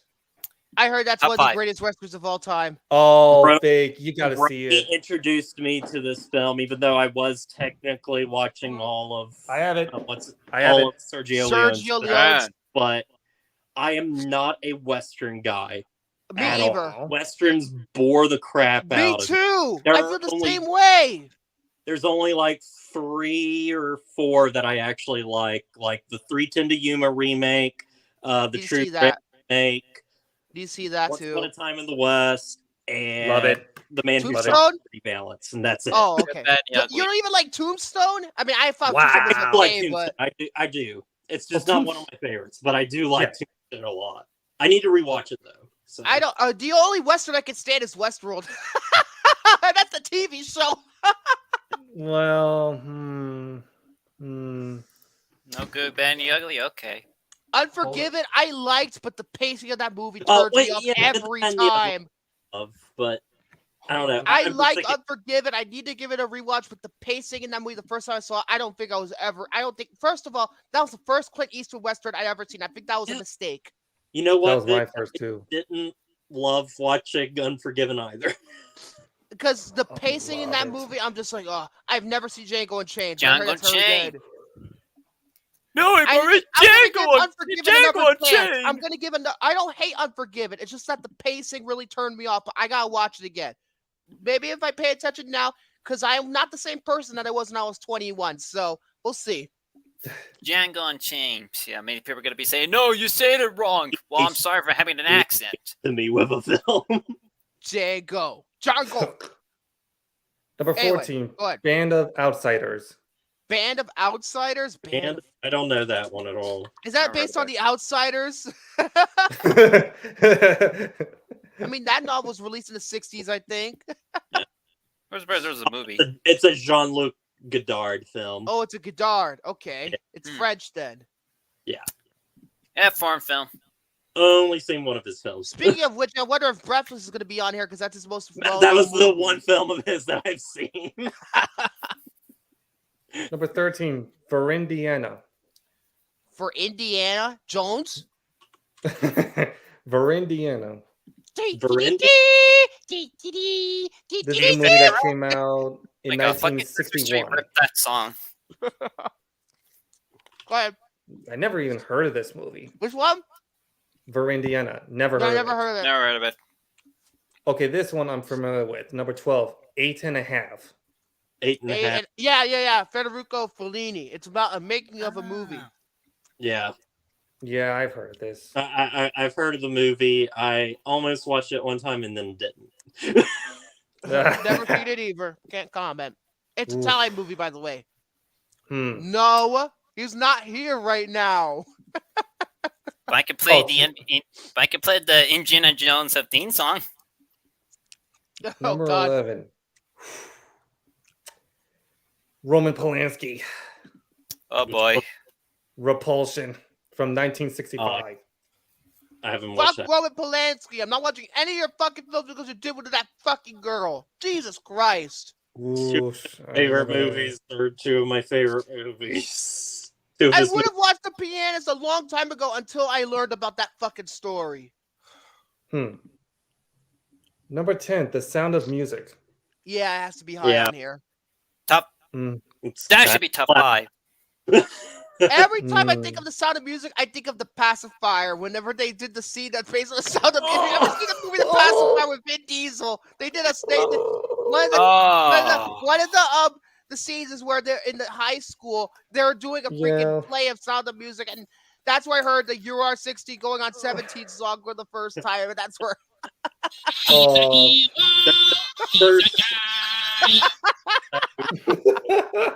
Disney Oh, sue that- Sesame Street. Oh. No. But don't. But if they sue Sesame Street, they'll own Sesame Street if you're not careful. Jesus They God. own the Muppets. They wanted to get Sesame Street, but Jim Henson said no. We'll see what happens. It's gonna be a Disney Plus. You know what? And you know what original Disney? series You know what? they do? You know what Disney would be like? They'd be like the Green Goblin. No one says no to me. That's true. Welcome to next time. What happened? I mean, Spider-Man! Rewatched you it. want to know why Kermit doesn't sound Think the same about it, anymore? webhead. No. What? Yeah, Thank yeah. God those movies are on Disney Plus now. The Raimi trilogy. Thank God those movies are Disney Plus now. It's been long overdue. Thank you, Thank Sony. you. Thank you very much. Now, truthfully, I feel like this one should be number 1 in my opinion. Not saying it's just for everyone, but you get what I'm saying. Number 9, The Good, the Bad, and the Ugly. That's A lot of number people 1. A lot of people prefer Once Upon a Time in the West here compared to The Good, Bad, and the Ugly. Oof. I So- say Good, the Bad, and the Ugly because the very famous scene with Ecstasy of Gold. Oh, Ooh, Metallica. It's way more I iconic. was going to- movie. Or Yes. the scene, the opening scene of Jackass number 2, when they're fucking running around the house and getting destroyed. Hey, Vic, speaking of Metallica, you wonder why they played Ecstasy of Gold at the very beginning of every concert they do? And again, I actually- Jackass number 2. Watch Jackass number 2. They use that song in the opening scene. When And they're then running again- and the house is getting destroyed, when they're all getting fucked up. But then again, I saw Metallica in the Coliseum and they played that song. That was an amazing And they're going on a concert, but- tour again too now, coming soon. Yeah, Anyway. they've been playing for like so many years. But number 8, I agree with this pick. Night of the Living Dead. George A. Yeah, it Romero. has to be on here because of its impact. It has Yeah. to be on here. And what's crazy about it too is that they threatened him with an X rating when they were filming, and George Romero was like, "No, I'm." It's because of the ending. No, nothing else was X-rated but that ending. Oh yeah, he's like, "Fuck that! I'm keeping that ending." And good to him for sticking to his guns. Even though it's a fuck you ending. Okay, oh no, that's enough. hey, number 7, Easy Rider. Oh, Easy Rider, is that George? No, that's Low Rider, not George. Easy Rider is Peter Fonda and Dennis Hopper and Jack Nicholson. You confused it with the fucking song. God damn it, Vic. Well, I- and people you're complain funny. I'm Movie, stupid. I watched the AFI Top 100, but I can't really remember it very well. I think it was directed by Dennis Hopper too. It was, I think. Oh, yeah, I believe so. It Yeah, was and one of he those starred. anti-establishment type of movies. Yep. Yeah, and he starred in it too. Number 6. Oof, Roman Polanski again. Oh dear. Rosemary's Baby. That is one of the best horror films ever made. I love it. I need to see it. I Oh, need to. Rosemary's Baby. I've seen the NBC miniseries they did a couple of years ago with Zoe Yeah. Saldana. I've seen only that version. Oh, Like what, Number- 2013 when that aired? I don't fucking remember. I don't know. It was a miniseries, lasted 2 nights. I remember seeing it. That's all I remember. Jeez. Because that Number in Polanski's first movies and everything, he actually like didn't know like really how to do like an adaptation, really. So he just like kind of adapted the whole thing. I'm Jared. I unfortunately to say it is. I haven't seen Rosemary's Baby. Me neither. No, number 5. Whatever happened to Baby Jane? Haven't seen it. Mary I Jane. believe- Oh no. Mary Jane is not there right now. This is the one that stars Betty Davis. Yeah, I heard there was a feud. Her and Joan Crawford on that movie. They made a miniseries about it. And it's Ryan Murphy, so fuck that. Yeesh. Number 4. This should be at least top 3, but I like it where it's at. Number 4, Lawrence of Arabia. Yeah, it has to be like Yeah. number 2 or number 1. I Number feel 2. like, Freaking love Lawrence of Arabia. and like I said before in my John Wick Chapter 4 review, they call back to Lawrence of Arabia with the match cut. Mm, If you saw John Wick Yeah. Chapter 4, they do Yeah. the match cut in that That movie. was- Now, I love my historical epics. Like I do too. my genre. Yeah, I would Mhm. love to pull up my box set, but it's You kinda already too big. did. You already Yeah. did when I was talking Don't about need a John Wick Chapter redo. 4 anyway. You don't need a redo. I don't need to. Go ahead. Number 3, The Apartment from 1960. That's a good one. That's a Never movie I've seen been it. meaning to see for a very long time. That's a movie I've been meaning to see. Jack Lemmon, excuse me. Apparently, it was also one of the Mm. inspirations for one of the most overrated Best Picture winners of all time, American Beauty. Oof. American Beauty. American I Beauty has. Number I'm sorry, that paperback scene buffers the shit out of me. That's the one scene that I was like, oh, there's so much beauty in the world. A fucking plastic bag, bitch, pretentious ass. Ugh. That bag At really tied least a the room writer together. did 6 Feet Under. Thank God he did 6 Feet Under because that show's fucking incredible. But anyway, Number 2. I agree. This is definitely right in the top 3, and it's one of the greatest sci-fi movies. And I had the Yeah. time of my life watching that movie in IMAX, and the that's, time of my life. and that's Oh, wait, 2001: A Space fucking Odyssey. decade. 2001. Yep. Yeah, I saw this movie actually in IMAX back when it was released for its anniversary, and that was back in like I hate the 2018, I Christopher think. Nolan thing. Yeah, it was and supervised by him, I think. it's what needs to be said about 2001. Here's It's the just thing: like 2001 looks like a movie that's a fucking our house movie. hey, I saw this as a teenager and I still loved it. Yeah, the ending makes no fucking sense. but to be fair, Then I again, have not I seen. don't like Stanley Kubrick all that much. I think I've said it before and I'll say it again. Hot take. I don't like Stanley Kubrick. Full Metal Jacket, I love. The Ooh. Shining, overrated. I Metal prefer Doctor Jacket. Sleep. I prefer Doctor Sleep. I I, prefer. I like The Shining, Full Metal, but I love Full Metal Jacket. Doctor Sleep Love Full Metal makes Jacket. makes me care about The Shining a little more. But like, I it doesn't- prefer Doctor Sleep. I do. I I really do. Dr. Mike Sleep, Flanagan's Shining. magnum one of my opus. favorite movies. Shining Awesome. for me. So yeah. Number 1. Any guesses what number 1 could be? Breathless. What? Just because it What? hasn't been on there. What? What did you say? Breathless. No. Did I Oh. say? Wait. What else eating? What else eating? Did I come off as saying breast list? Yeah. What?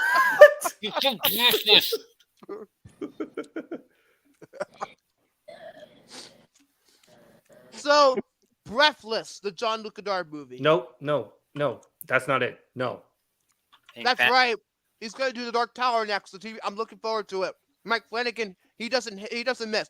Gosh. He doesn't miss. Any guesses, Jared? Mm. Let me see. West Side Story. No. Midnight Cowboy.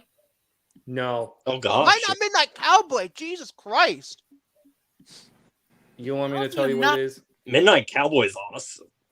Oh, I think I know. Maybe Uh-oh. is it gonna be Psycho? Ding, ding, ding, ding, ding, ding. Oh, Psycho. Yep. It's Psycho. I enjoy Psycho, but here's the thing. I think because of the movie being so culturally significant and the pop culture thing behind it, it ruins the movie for anybody who wants to watch it for the first time. And I felt that same way when I saw it. I love the movie and everything, but there was no surprise to it. I did too. There's no I did too. surprise to it when I first saw it because I know everything. I knew everything before I even saw it. Also, I'll say the sequel, Psycho 2, I heard that's incredible. is actually pretty good. That's Really? surprising. So, all right. So I'm gonna pull my list because there are some films missing. Where's Planet of the Apes? Where's The That's true. Graduate? Where Graduate is is true. Doctor Strangelove? Where's Yeah. Mary That's Poppins? one of the Kubrick movies I do want to see, by the way, Doctor Strangelove, because it's a movie about a satire about the not Vietnam, just nuclear war in general. Anyway. Where's The Birds? Where's The Bird! Haunting? The Birds is one of my favorites. Bird. Where's The Haunting? The 1999. That's a fucking classic right there. Midnight Cowboy. The Pink Panther. Wrong year, Victor. The Wrong Haunting year. from 1999. You know you like it. You like it. It's Jan de Bont's masterpiece. No, it isn't. No, it isn't. Vic, why do you always like to bust my balls? I hate the Haunting 1999 remake too. I'm just fucking joking. I know. But I agree. Psycho is definitely Oh, another one. it's West definitely Side up there. Story. Like I said, West Side Story. yeah. Yeah. Where's West Side Story? Where's What if I can about think- the 101 Dalmatians? Oh, that's right. Well, the Where's- Jungle Book. Where's Baloo? Yeah, Oh, yeah, I was Jungle thinking of Book. the Jungle Book. I was Where's the thinking of Baloo? that, and I was Where's just my like, Baloo? Bare necessities. They're asses on my recipes. I was thinking about that. Vic, Well, but Baloo was thank you shaking for his reminding ass me. in that number, so Are you serious? I mean, a lot of Disney movies from the '60s were really, really good.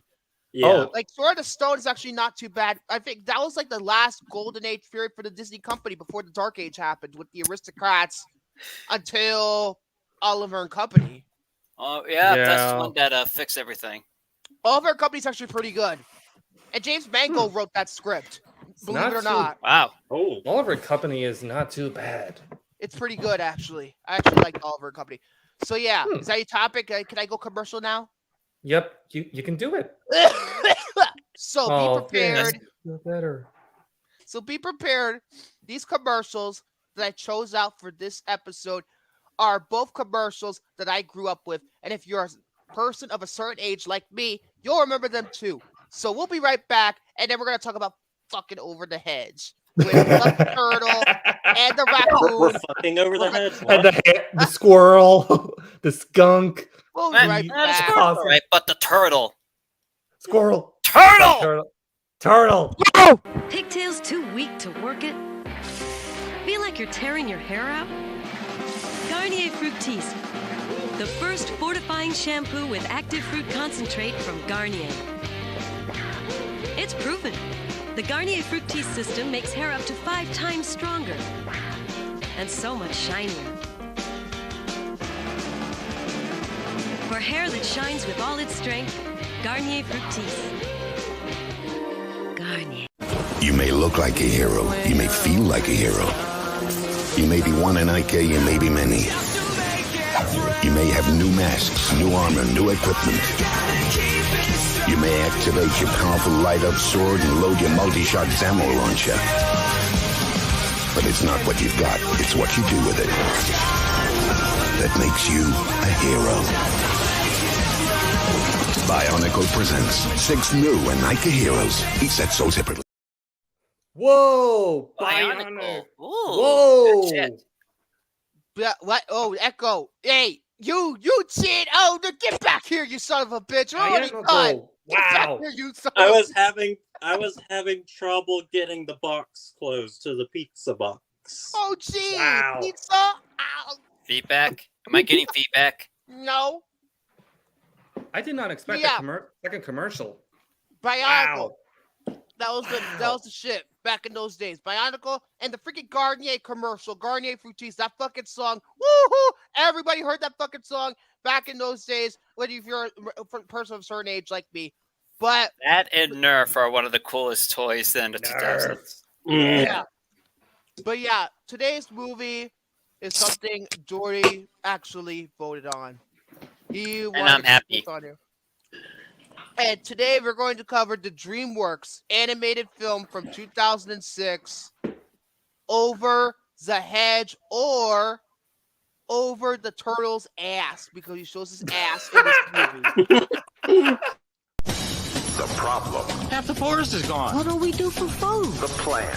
Going in. A weed hacker! A weed hacker! The team. Oh, I love this part.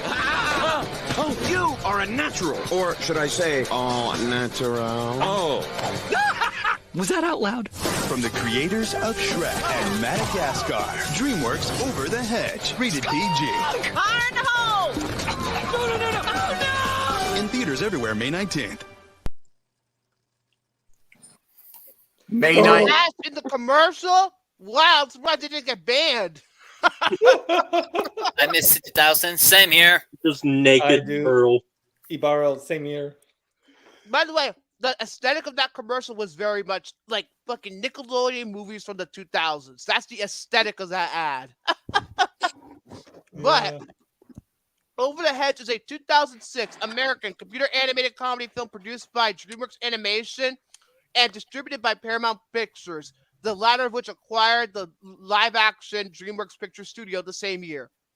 Directed by Tim Johnson and Carrie Kirkpatrick, screenplay by Len Bloom, Lauren Cameron, David Holston, and Carrie Kirkpatrick, based on the comic strip novel created by Michael Fry and T.S. Lewis, starring Bruce Willis, Gary Shandling, Steve Carell, William Shatner, Wanda Sykes, Nick Nolte, I Have Spoken, Thomas Hayden Church, Allison Janney, Eugene Levy, Catherine O'Hara, Oldman, Jordy,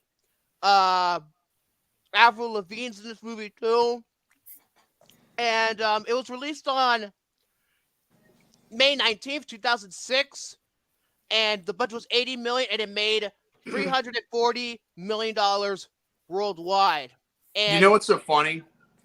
WWE was actually doing a storyline with Kane regarding May 19th, and I think that was when I believe that was also when William Shatner's in this movie. That's right. That's I right. think William during the Shatner. time when I think Kane's movie was coming out. I See think No it was Evil? See No Oh my God. Yeah. I was thinking. Have you seen See No Evil? Or See No Evil 2? I didn't know there was a sequel. Now, I'm not gonna lie. If I were to pick between See No Evil or Over the Hedge, I would have to say Over the Hedge because, like I said, So you see I am See not No a horror- Evil. I'm not a horror fanatic. Yeah. I'm sorry, I'm not a horror fanatic. I thought you'd seen See No Evil, but anyway, the I plot prefer of this- old school horror.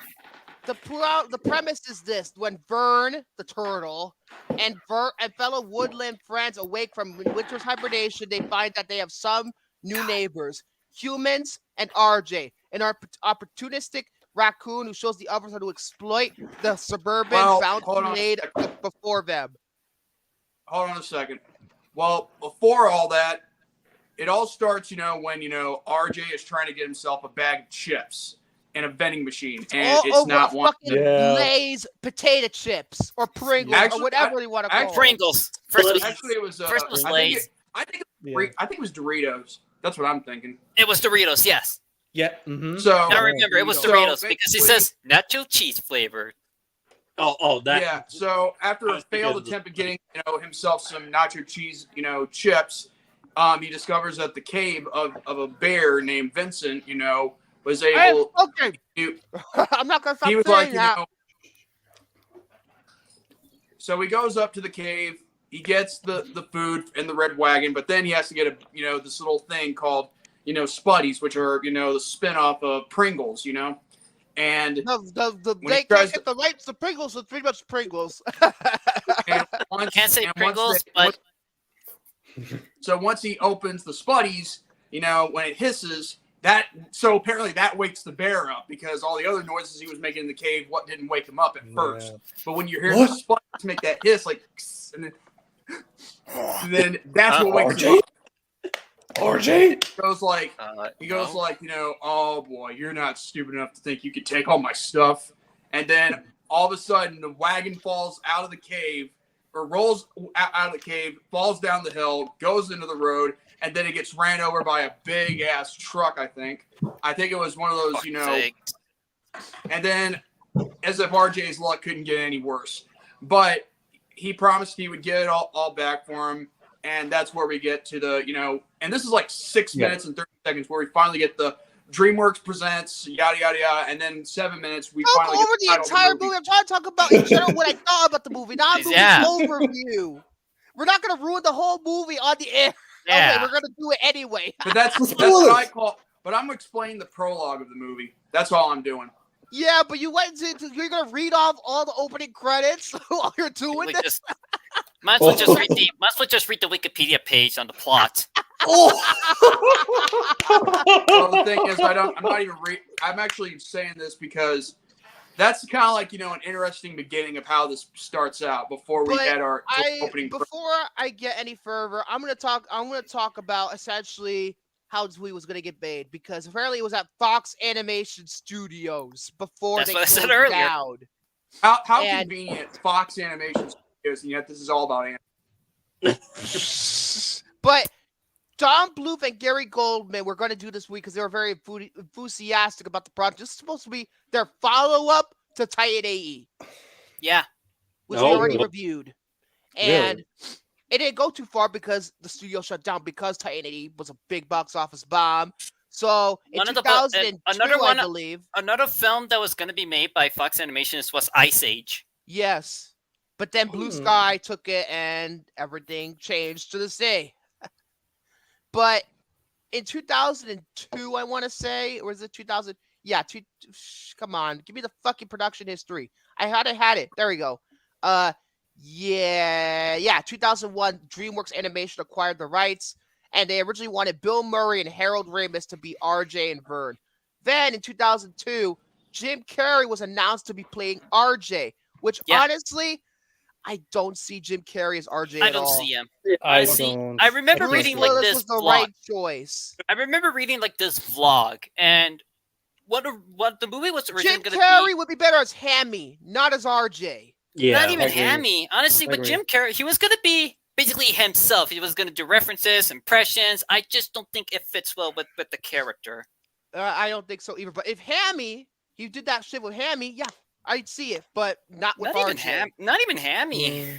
I think Steve Carell played perfect as Hammy. I agree. I think because You know what? I think that If because there's- out Jim of all the Carrey's known for his over-the-top mannerisms like Hammy, that's why I figured, hey, he'd be better as Hammy.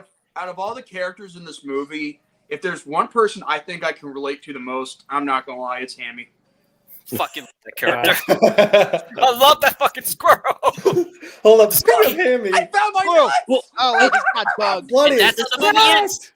The end. This is a weird thing, but like when this movie was coming out, because I didn't actually see this movie until just a couple weeks ago. Exactly. Same here. But like when this movie was coming out, and I remember just the ads for it, they were pushing Hammy so hard that I genuinely thought that he was the main character.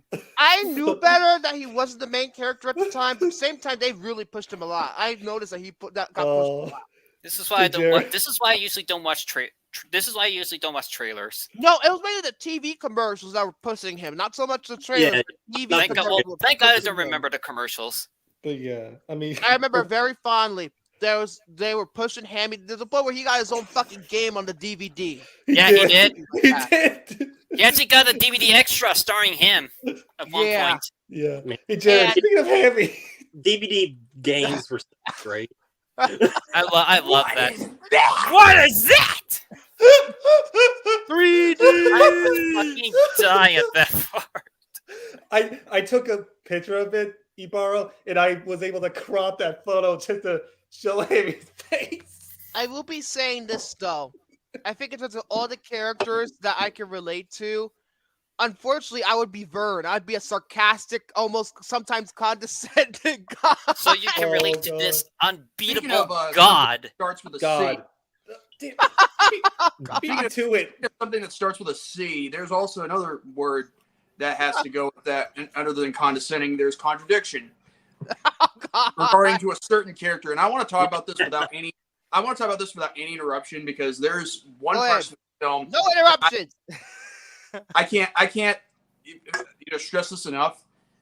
The character Gladys Sharp in this movie is the living embodiment, and I mean this wholeheartedly, the living embodiment of contradiction. I mean, watch this. You see, this is exactly why I called the exterminator, to kill them before they get hurt like this.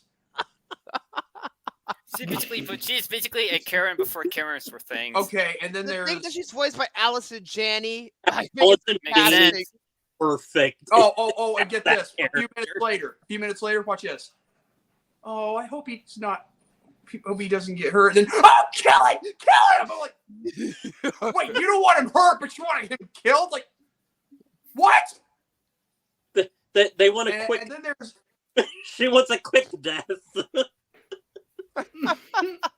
I mean, and then there's. Oh, and let's not forget this. Let's not forget about this. Oh, I can talk. I'm just driving. That's a Karen. It's a Karen. That's a Karen. I'm not gonna lie. Let's just hope she doesn't like to wear masks.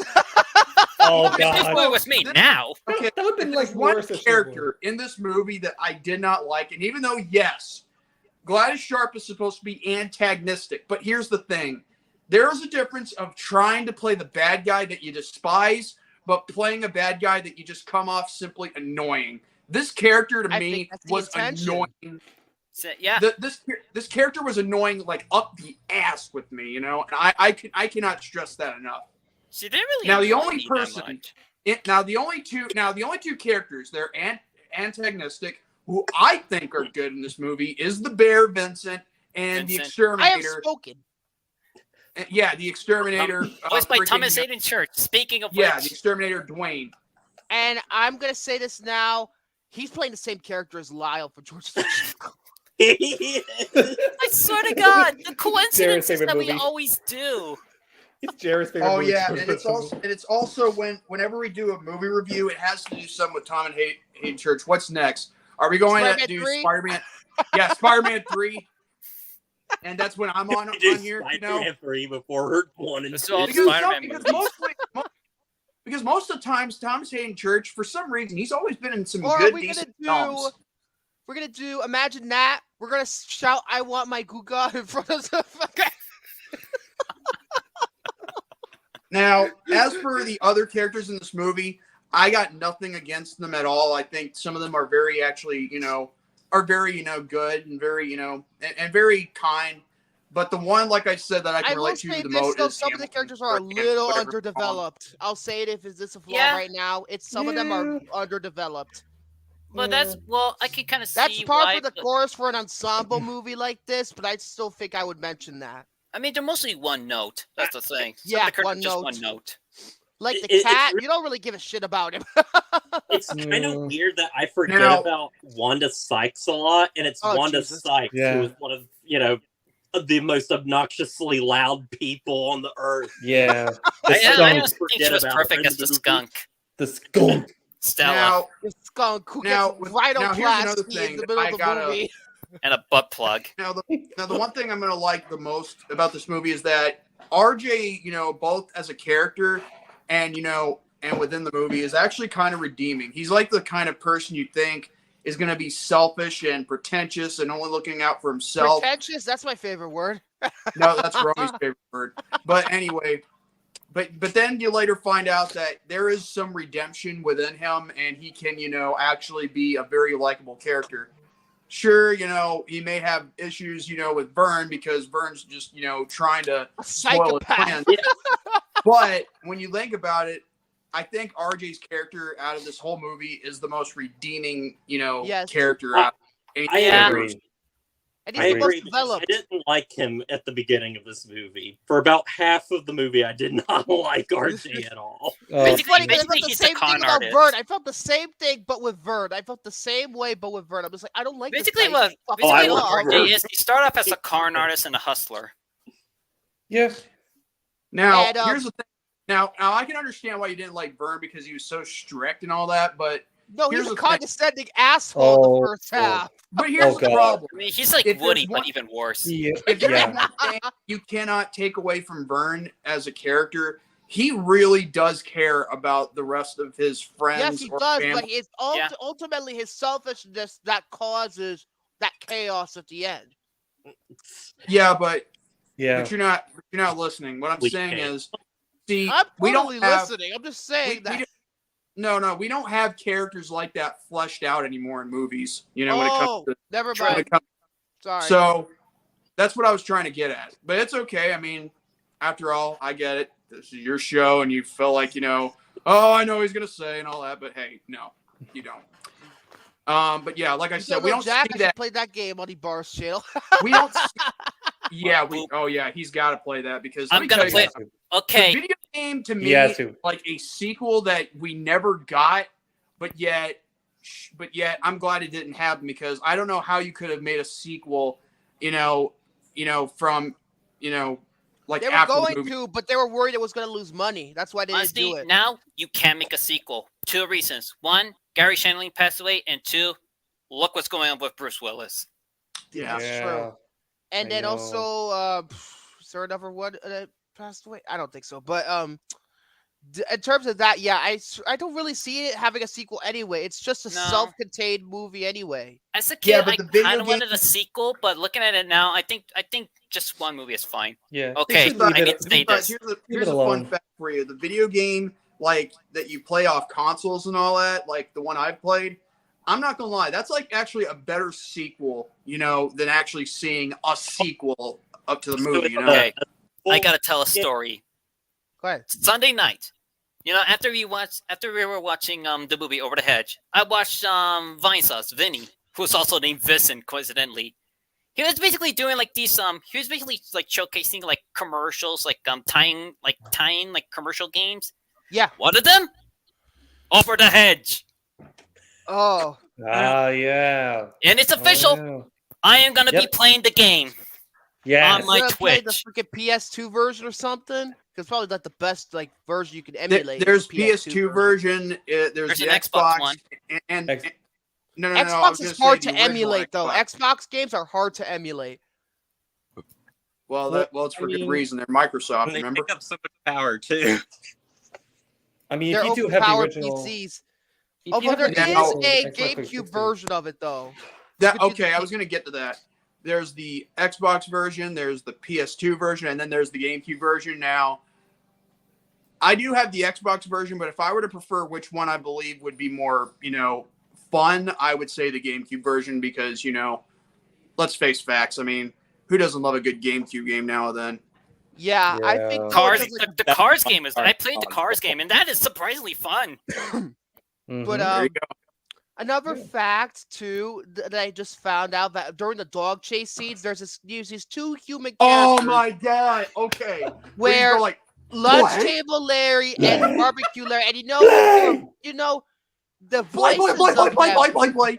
the voices of those two human Whoa! characters were One dead, contested. roll over, play dead, play. The voices for those two human characters in that scene are Look, humans, go play with them. Play, Guys, play, play, anyway. play. the voices of those characters were contested When he gets on his- the when he gets his collar NBC ripped, competition taken off, he's like, reality series known as The Apprentice. Yes, that one. Yeah, those people who voiced them as a reward for completing a task on The Apprentice got to voice those two human characters for the movie, and it's The Apprentice. Wow. You know Oh which my one I'm talking God. about. Wow. I would I did say not forever, know. but no politics, according to Jordy. I did not know that. Well, you're the one who came up with. I no know I politics did, but first. he's the one who shouts no politics. What? No, you do it in all caps. I mean, that's fair. Anyway, that's all I wanted to say on that. It was just an interesting thing that I found out about it. Because it's so weird too, because DreamWorks was having all these tie-ins with NBC at the time. A lot of tie-ins. For Father of the Pride. Remember that show? It was a DreamWorks animated show, aired on NBC. That is basically it's a South Park knockoff. I was awful. But And anyway, as I was Donkey saying, shows up. yeah. What? Play!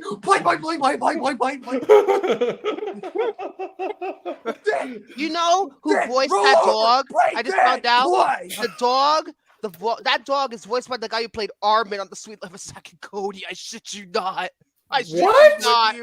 I shit you not. I know the dog itself. I think it's called Nugget.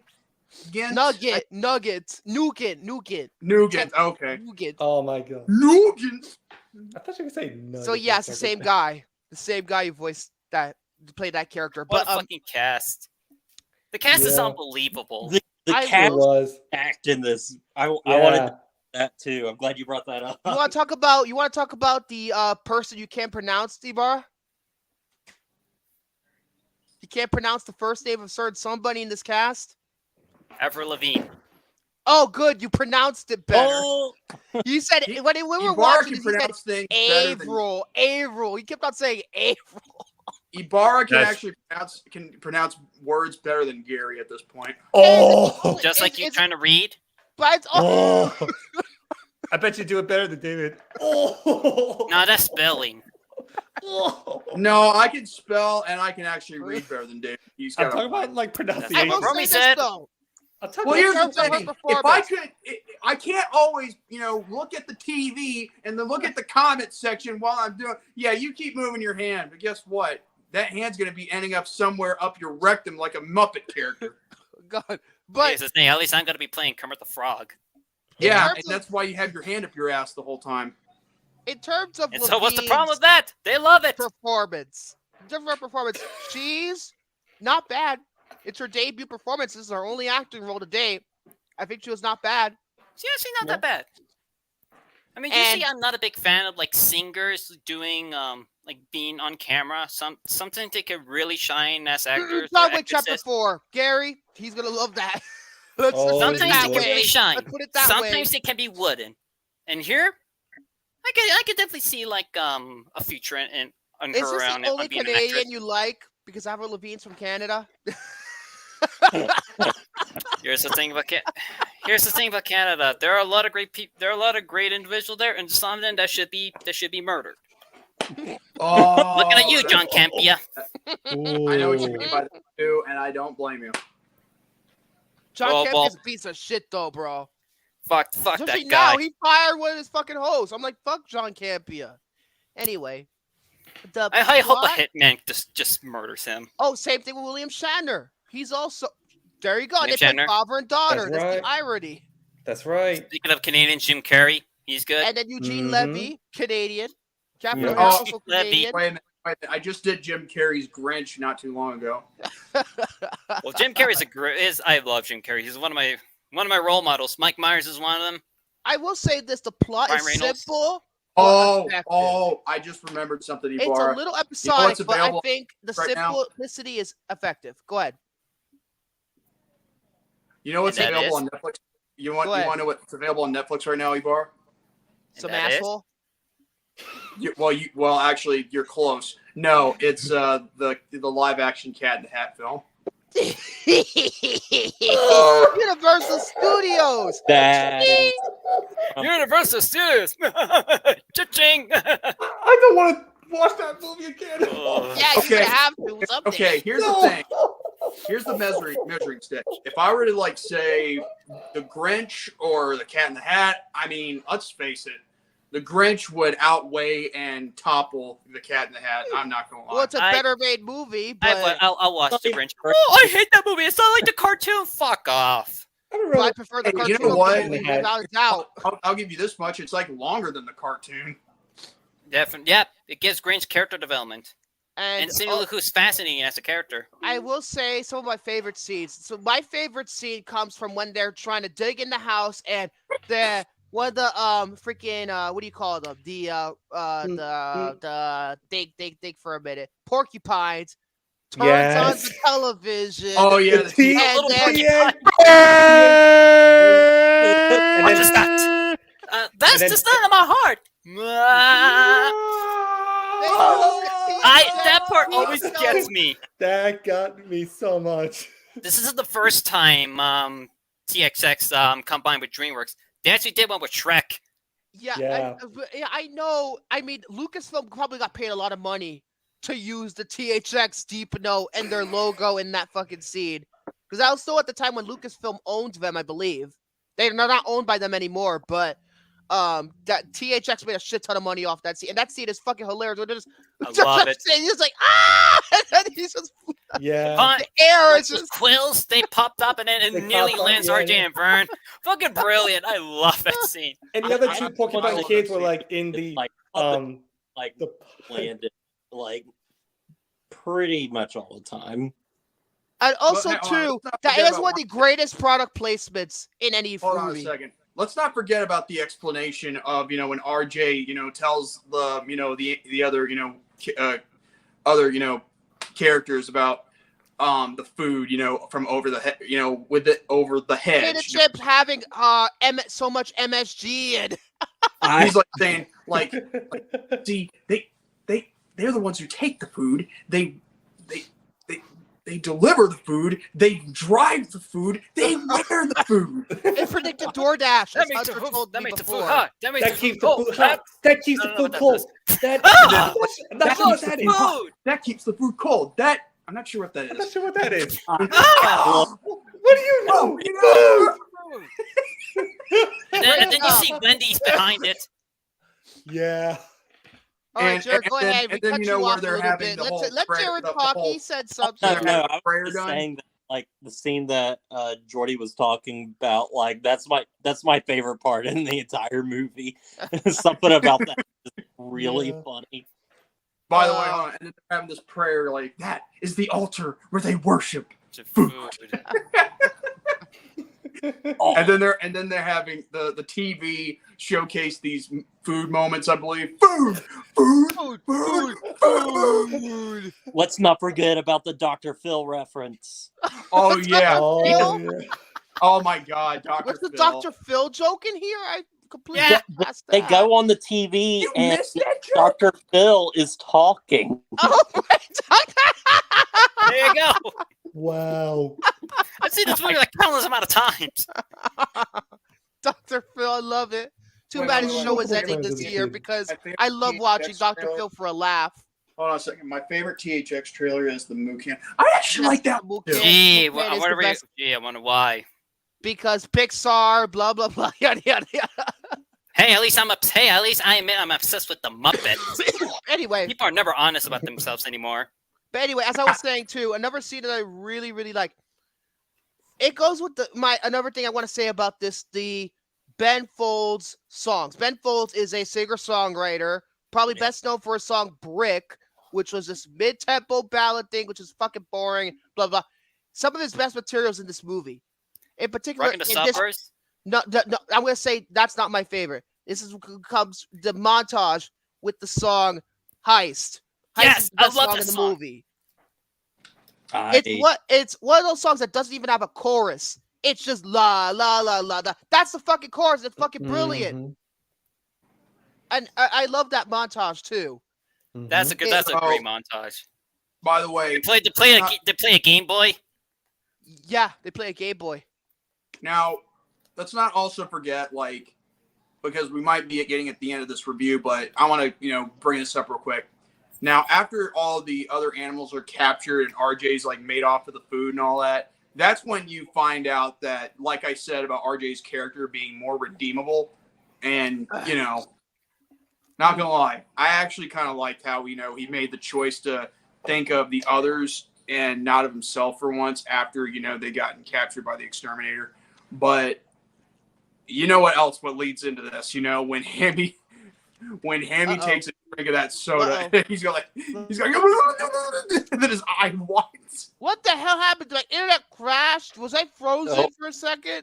Yeah, for a bit. Yeah. Damn it! Yeah, I was looking at Jordy.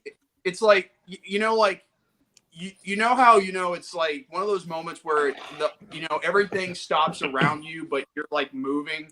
That's what Hammy is in this movie. So Silver. Yeah, I mean, Achieve Ultra Instinct before Ultra Yeah, Instinct was the thing. before Ultra Instinct was even a thing. I wonder if Bryan Singer and Simon Kinberg ripped the scene off. And it said this turtle is a god. And So, then yeah. again in Apocalypse. Yeah. Yeah, he turns off the lasers. He turns it back on. He sets I bet the Jack dial Fowler up said, to I'm gonna rip it off for Sonic the Hedgehog. And the way it could have did. Then he turns the dial up to the bear setting because obviously there's a bear in their midst. And then after for a while he finally got the cookie. Like, I got the cookie. I got the cookie. Cookie. I like the cookie. Cookie I have. The cookie. And then everything back to normal. Yeah. Bear falls on Gladys and Dwayne, and then this. Yeah, Another one of my favorite scenes. This is a pretty good. The good explosion. scene. That's like fucking hard. Wait, is that the D-Pelter Turbo? Prepare for a lot of stingers. Everybody wears sunglasses and then boom. No. Boom! That scene was so fucking awesome. And the beam shoots out of the earth, and he just blows up a freaking satellite. Yeah. Let's Armageddon's not forget how happened. Glass was arrested. Let's not forget when Glass was getting arrested. Here's the thing. She is acting like 100% Karen in this scene. Like, I just said that. She acts like no. This is lover from Rugrats at times. No, and I'm telling you, she's acting like a total Karen in this scene to a point where she doesn't want to go to jail. She doesn't want to get arrested because she signed the contract for that D-Pelter Turbo that's illegal except for Texas. I don't know why. And all of a sudden... That means I can get that. If I see a Disney fan on my street, I know what to do. Oh God! What about me? I'm a Disney fan. You kill me? Yeah, I'm gonna have to do a thing like excluding Victor. No. D-Pelter Turbo would only like skin you alive. I mean, it wouldn't really kill you. Even better. I'll probably do a sitting for Canadians. Go ahead, Jordy. And then while she's in the cuffs, she's like, I am the president of the homeowners association. That is. And then she's fighting with cops. I'm like in my head, are these cops like they are trained, highly trained to withstand some types of combat, and yet she is beating the ever-loving shit out of them like as if they were nothing. You know what it reminds me of? Horror movies where the police are not helpful. You can't hit a girl. I hate that analogy. Actually, you can in this movie because one of them performed an elbow drop on her. Elbow drop. I'm not kidding. Watch that part in the movie, and you'll see what that cop did. And then, of course, Dwayne gets tortured by. And then he just drops that elbow. I want to talk about Dwayne getting attacked by Nougat. Play. I love that. I love that dog. Yeah. Oh no. And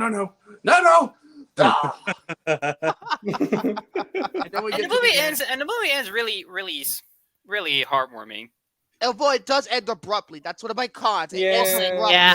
It kind of does, yeah. Like, but get this. At least they'll survive off nuts. Hammy's nuts. But I feel like the last shot was an attempt at them breaking the fourth wall with the camera shaking once he collides with the camera. I think that there are like a lot of fourth wall jokes, and I'm usually not a big fan of fourth wall jokes, but with this movie, I love it. And I will say that the biggest flaw that I have with the movie is that the animation I think is completely dated. Yeah. I think it's dated. Some parts the humans look really off.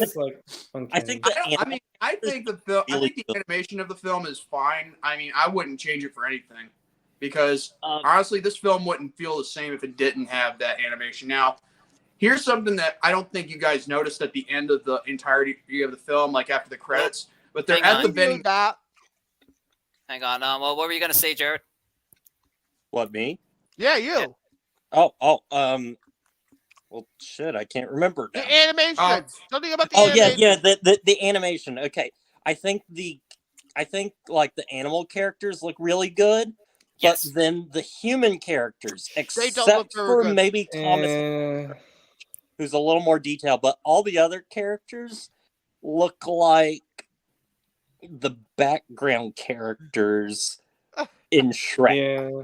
The ones Yeah. that aren't animated. Makes like sense. Some of the human characters didn't look You know good what it as reminds well. me? You know what it reminds me of? Speaking of Clone Wars, it reminds me of the off-model animation that's in the Clone Wars movie, and that's episode with fucking R2-D2 getting kidnapped. I'm like, I hate that episode. That's considered one of the worst Clone Wars episodes ever. But that animation of that episode is fucking horrible. And then that's what it reminds me of. Those off-model animations from Clone Wars. Whenever they don't have a budget. Well, the background looks beautiful. I thought it was real. Yeah, the background is probably the strongest thing about it. The animals look suburban houses and all that, very well detailed. Like the animals look fun. The animals, I mean, the animals look look good, except the humans. Except the humans, they look humans dated. overall, I don't think they're the worst of the animated of them all. Especially Gladys. Gladys is not very well animated. I'm gonna be honest. Yeah, I can say that. Yeah, it kind of didn't. It's look about that as good stiff at as all. the Clone Wars movie with some of her interaction. And it looks a little bit dated. Don't get me started on that motherfucker. I literally, the Clone Wars. I love the Clone Wars and everything, but any episode with Jar Jar, I wanted to fucking shoot my. I actually love the first Jar Jar episode. The one with the fucking where he's faking to be a Jedi. Shoot me. Yes. Fucking shoot me. It's a pizza master. Fucking no, shoot that's me. Star Wars. Hey, you know what? Finally got there. Hey, listen, all the Star Wars fanatics who like, this theory of Darth Jar Jar. At least they got that fantasy they wanted, but except it wasn't entirely what they wanted. But anyway, like I said, at the end of the movie, after the credits have rolled, they're back at where it all started for the movie, the vending machine, and it's full of chips and all this other stuff. And as soon as all the buttons have been pressed and everything's been emptied out, guess what happens? You try to push, the thing to get it out from underneath, but here's the thing: it's overflowed. It's stuck. Yeah, and RJ was like, "Shoot!" I think Amy said it. Like that was a bit anticlimactic. I believe. Kind of anticlimactic. Shoot! Shoot! Was The that end. And then RJ goes, "Shoot!" Cut to black. The end. But either that. Okay, I don't know what that scene was all about. Either they were trying to tease for a sequel, or I think it was just a joke. I think it was just a joke. It's just a joke. Yeah. Because if it were a sequel, then that means RJ will be like, come on, guys, let's go to another city with more food. Or there's gonna be a fucking new villain showing up with giving sinister music and cuts the black and said, "Insert here." Actually, RJ will return. RJ thing. will return, followed by the Marvel Studios logo, and been distributed by Walt Disney Studios Motion Pictures. Here's the thing. Probably kind of do it like what Puss in Boots did for Shrek 5. If there was a sequel, I would say no. There wouldn't. I mean, there ain't no new villain. I think Dwayne the Exterminator would be back because one. Sure, he got his ass bit by the dog. But here's the he problem. didn't die. Nah. Yeah, he didn't die. And plus, here's the thing. Nobody saw him get taken by the cops. Like, sure, he was You know what would handcuffed, be but cool? still. If for the sequel he actually had the dog as a sidekick. It would have been funny. That'd be awesome. Wait, and then it played a Jedi. Oh yeah, The Mandalorian, one of the better episodes this season. Okay, I'm not gonna lie. That was great. was That was good. great. That was brilliant. I love that. By the way, I'm not. It's I called don't wanna say Second this. Chance. I don't want to say this, but then again, nobody reads the novels anymore. But in Star Wars Aftermath, I think Fallen Empire, I believe, or maybe it was the Wars. It's the Aftermath trilogy by Chuck Wendig. Empire End. Empire's End. Okay. Yeah. It turns out, and spoiler alert for you, Jar Jar. Instead, he doesn't end up, with the rebellion. He doesn't end up with anybody else in particular. Instead, he's a clown, a street clown. That makes sense. Makes sense. Because and the people, okay, the adults hate him, but the kids love him. It's Which is almost kind of like like the synopsis of the Phantom Menace. That's how kids love Jar Jar. Everybody else fucking hated him, including myself. Here's the thing. and the reason why the kids loved him was because he was, bring entertainment, and try to bring smiles, At the same time, though, his character in the Phantom Menace and sometimes in Clone Wars, this is not to be entertained. They're literally about to get killed half the time. At least he knows how to juggle with plates properly in the Clone Wars. But anyway, I think that's all I wanted to say about Over the Hedge. I think that the major flaw is the animation, and some of the plot is a little episodic, but I think it's a decent movie. Honestly, I will say this. I don't think everybody. Film. I will say this. I don't think everybody has mentioned this. I feel like the story feels a little bit like Toy Story. Yeah, like it kind of feels like a little. I don't like, really thin, see it I guess you too could much. say. I just think it's a little episodic. That's all. It's kind of thin. Like here comes the new guy. It's a thin plot, exactly. It is. Here comes the new guy. The head honcho gets jealous. Oh, okay, they start now I fighting get each it. other, like... Now I get it. I get it now. But at the same time, it's DreamWorks. DreamWorks loves to rip off Pixar or Then again, or fucking Disney. Jeffrey Katzenberg, he always had this fucking ego with Disney, and trying to rip them off. Originally, Woody was supposed to be a massive Hitler-like asshole. He was supposed to be so much worse. That nearly killed the movie. Now, thank God for Joss Whedon, For this rating, I'd have to give this movie because I'm gonna give it a 3 out of 5. I'm gonna get that out of the way. 3 out of 5 for me. Well, I'm not gonna lie, because it's not really talked about a lot, and yet nobody gives this film credit where credit's due. I'm gonna give it a 4 out of 5. And like you said, the only flaw, the reason why I don't give it a 5-star is because the 1 star that's off of it is Gladys. that not Gladys. It's probably the animation. In my view. Yeah, because, like, the humans. Some of the background and all that. Sure, I mean, some of the humans are not as very well animated as the animal characters, but then again, you get what you get. And I actually all about the animals. Only 80 million. Shrek 2 cost 130. So this we're on a Most tighter of the deadline. budget goes to the casting for Mike Myers, Eddie Murphy, and Cameron Diaz. That's true. The budget would be increased because of their payrolls. But anyway, DreamWorks would improve their animation later on. I think Shrek they the did. Third. Despite say what you want about Shrek the Third, but the animation is wonderful. The animation of the movie is wonderful. I can give you on that. It's true. It's a step up from the second one. Like you actually do see like more details. Visually, it's a great movie. Yeah. What's so funny? Me and I my wish I could cousin say the same about the writing. You know what's so funny? Me and my 2 cousins actually went to see that movie when it was in theaters. I did too. Now everybody saw Shrek the Third. I saw Shrek Forever After in theaters too. In 3D.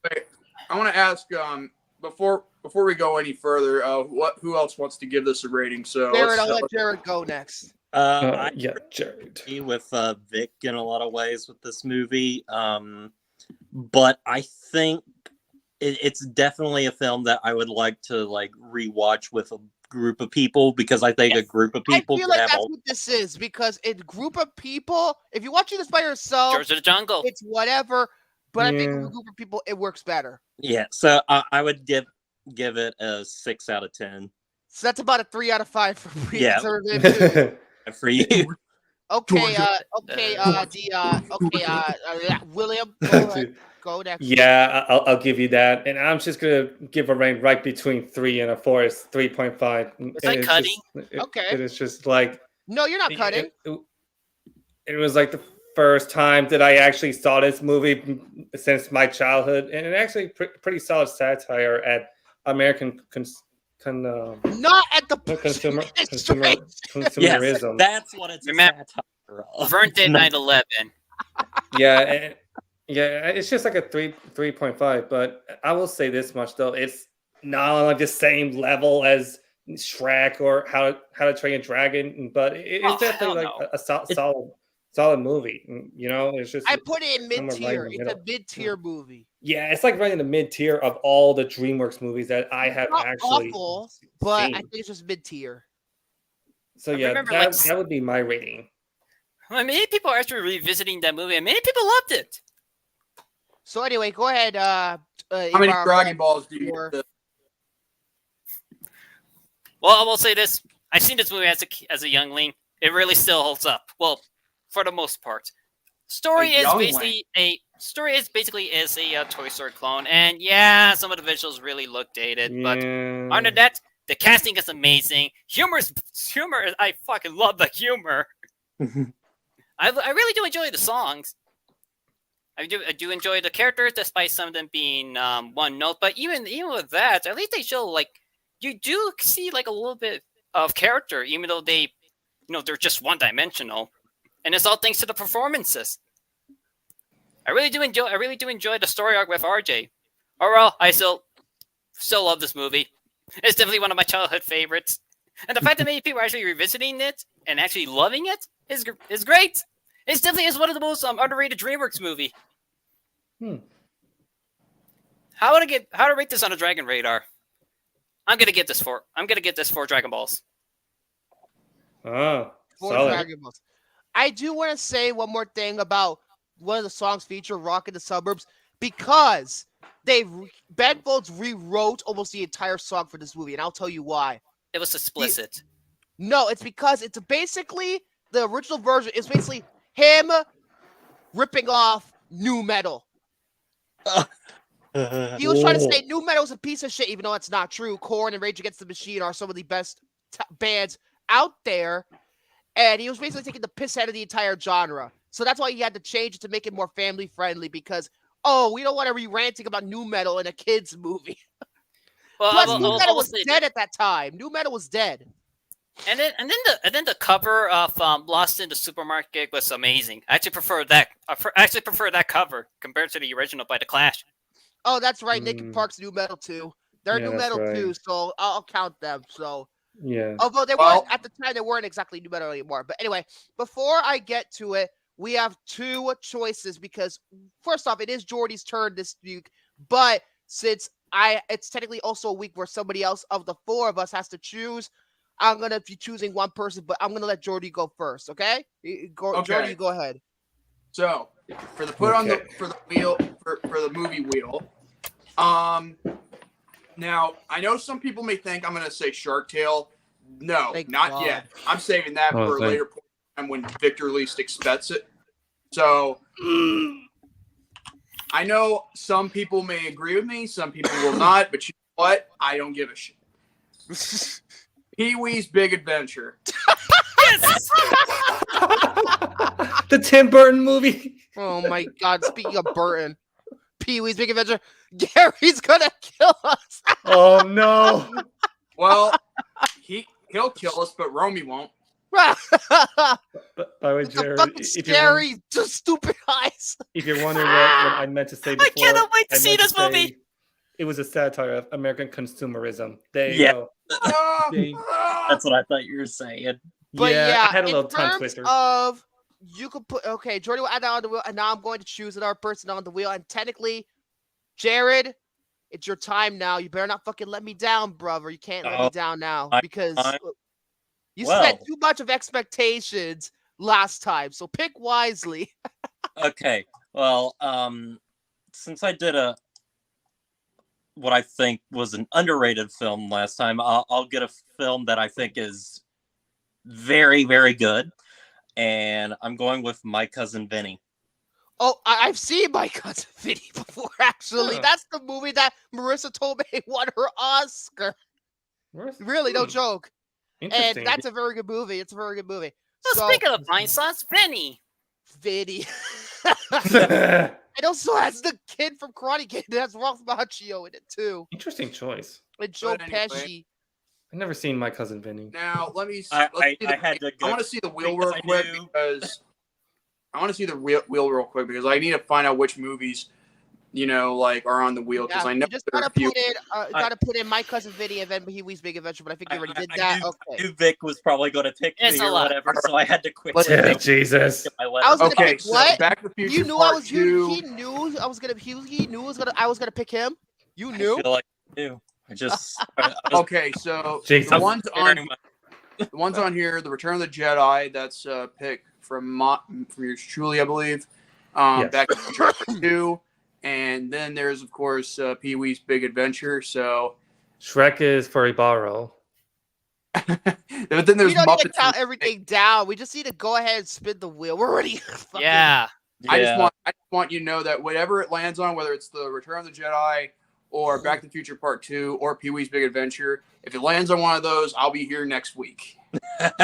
Yeah, okay. So let's spin the wheel now. Honestly, With the hope it lands laggy on piece Shrek. of shit. Instead of wheel bullshit, because the wheel is bullshit, because it's fucking laggy, according to him. Blame on this fucking website. It's so laggy. Yeah. I blame the website. Yeah, I would too. Just no wonder the website doesn't want to show up sometimes. Number on fucking StreamYard because fucking laggy piece of shit. So when I'm off camera, it also lags. So I was like, fucking really?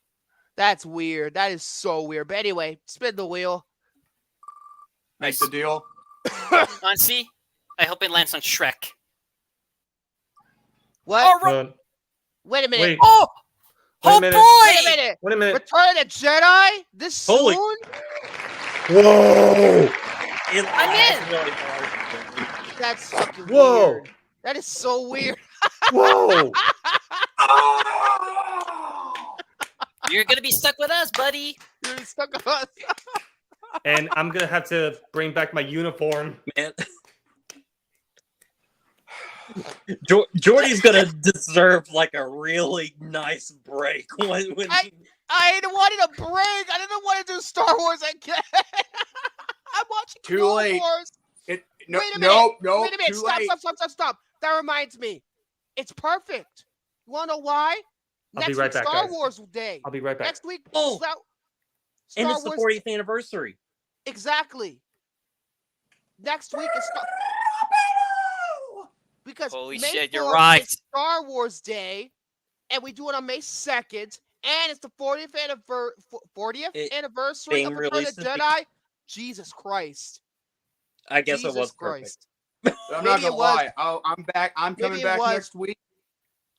Let me just look up real quick when Return of the Jedi was released because I want to make sure something. It was actually I released think on it was May May- 25th, but you know what? That's close enough.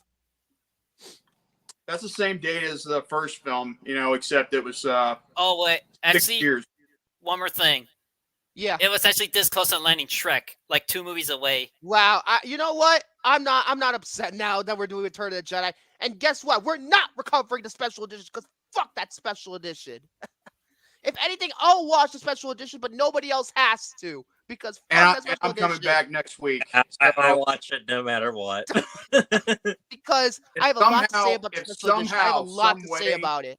If somehow, some way that the wheel next week lands on a movie that I've already picked again, and if I'm here for a 4th week in a row, I guess you could say, you know what? Why do you even have to have this 4-week, hiatus thing until the That's next you know movie? what? At this point, you should be on here every week. I would want you to be here for nothing, man. I want you to be here full time. No 4-week bullshit no more.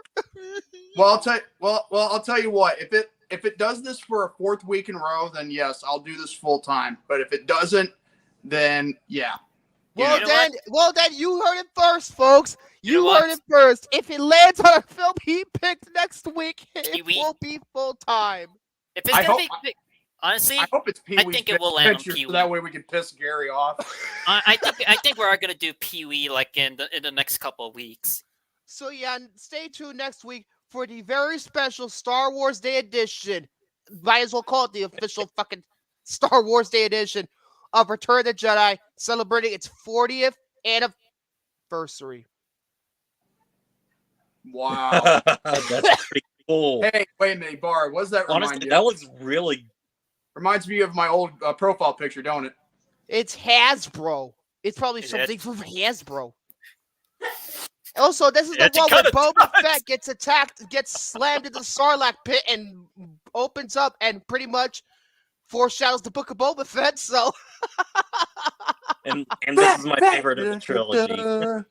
and also, to Return of the Jedi is your favorite of the trilogy. I have not seen Yeah. Return of the Jedi in a very long time. Yeah. The Star. Actually, I'm not gonna call it that. I'm And- not gonna and call listen, it I that will because say if that's it is the a case, special we're going to for be the last like 30 Return of the Jedi- minutes. Return of the Jedi Well- is my favorite of the original trilogy, and really. yeah, because it's only because it's one of few reasons. One, it's Vader's redemption story. Mhm. There's also the way how Luke is matured and become a very very well, rounded Jedi. Despite there's no Jedi Order around anymore, and then there's everything else, that led to the final battle with the Empire, especially with this version of the Death Star. With this version of the Death Star, it doesn't look like a video game boss battle like they did with the with the first film. At least till 2, we have to deal with the Ewoks though. Hey, listen, you know what? I'd rather deal with the Ewoks than with Jar Jar. I deal easily with the Ewoks over Jar Jar. Yeah, I'd rather. Okay, Jar Jar. What? That's what I'll even say right there. I'd rather deal with the Ewoks than deal with Jar Jar. Yes, at least the Ewoks are cute. And I might. Although the animated series for Ewoks is apparently very fucking shitty. I heard it's awful. I might even bring up stuff about like the novelization. Oh, let's not forget about the 2 Ewok films. The Ewok telemovies. No. Yeah, those movies. Okay, first off, the first film, good, but the second one, I heard that's a piece of shit. No. It is dark. Okay, I'm not kidding you. The second film is dark because you have the little girl's family, all 3 of the family members killed in one movie, and that's like Aliens with Newt. At least the special edition of Aliens. It kills the entire family. That's why Ripley saves her. Anyway, that's Aliens. That's a story for another time.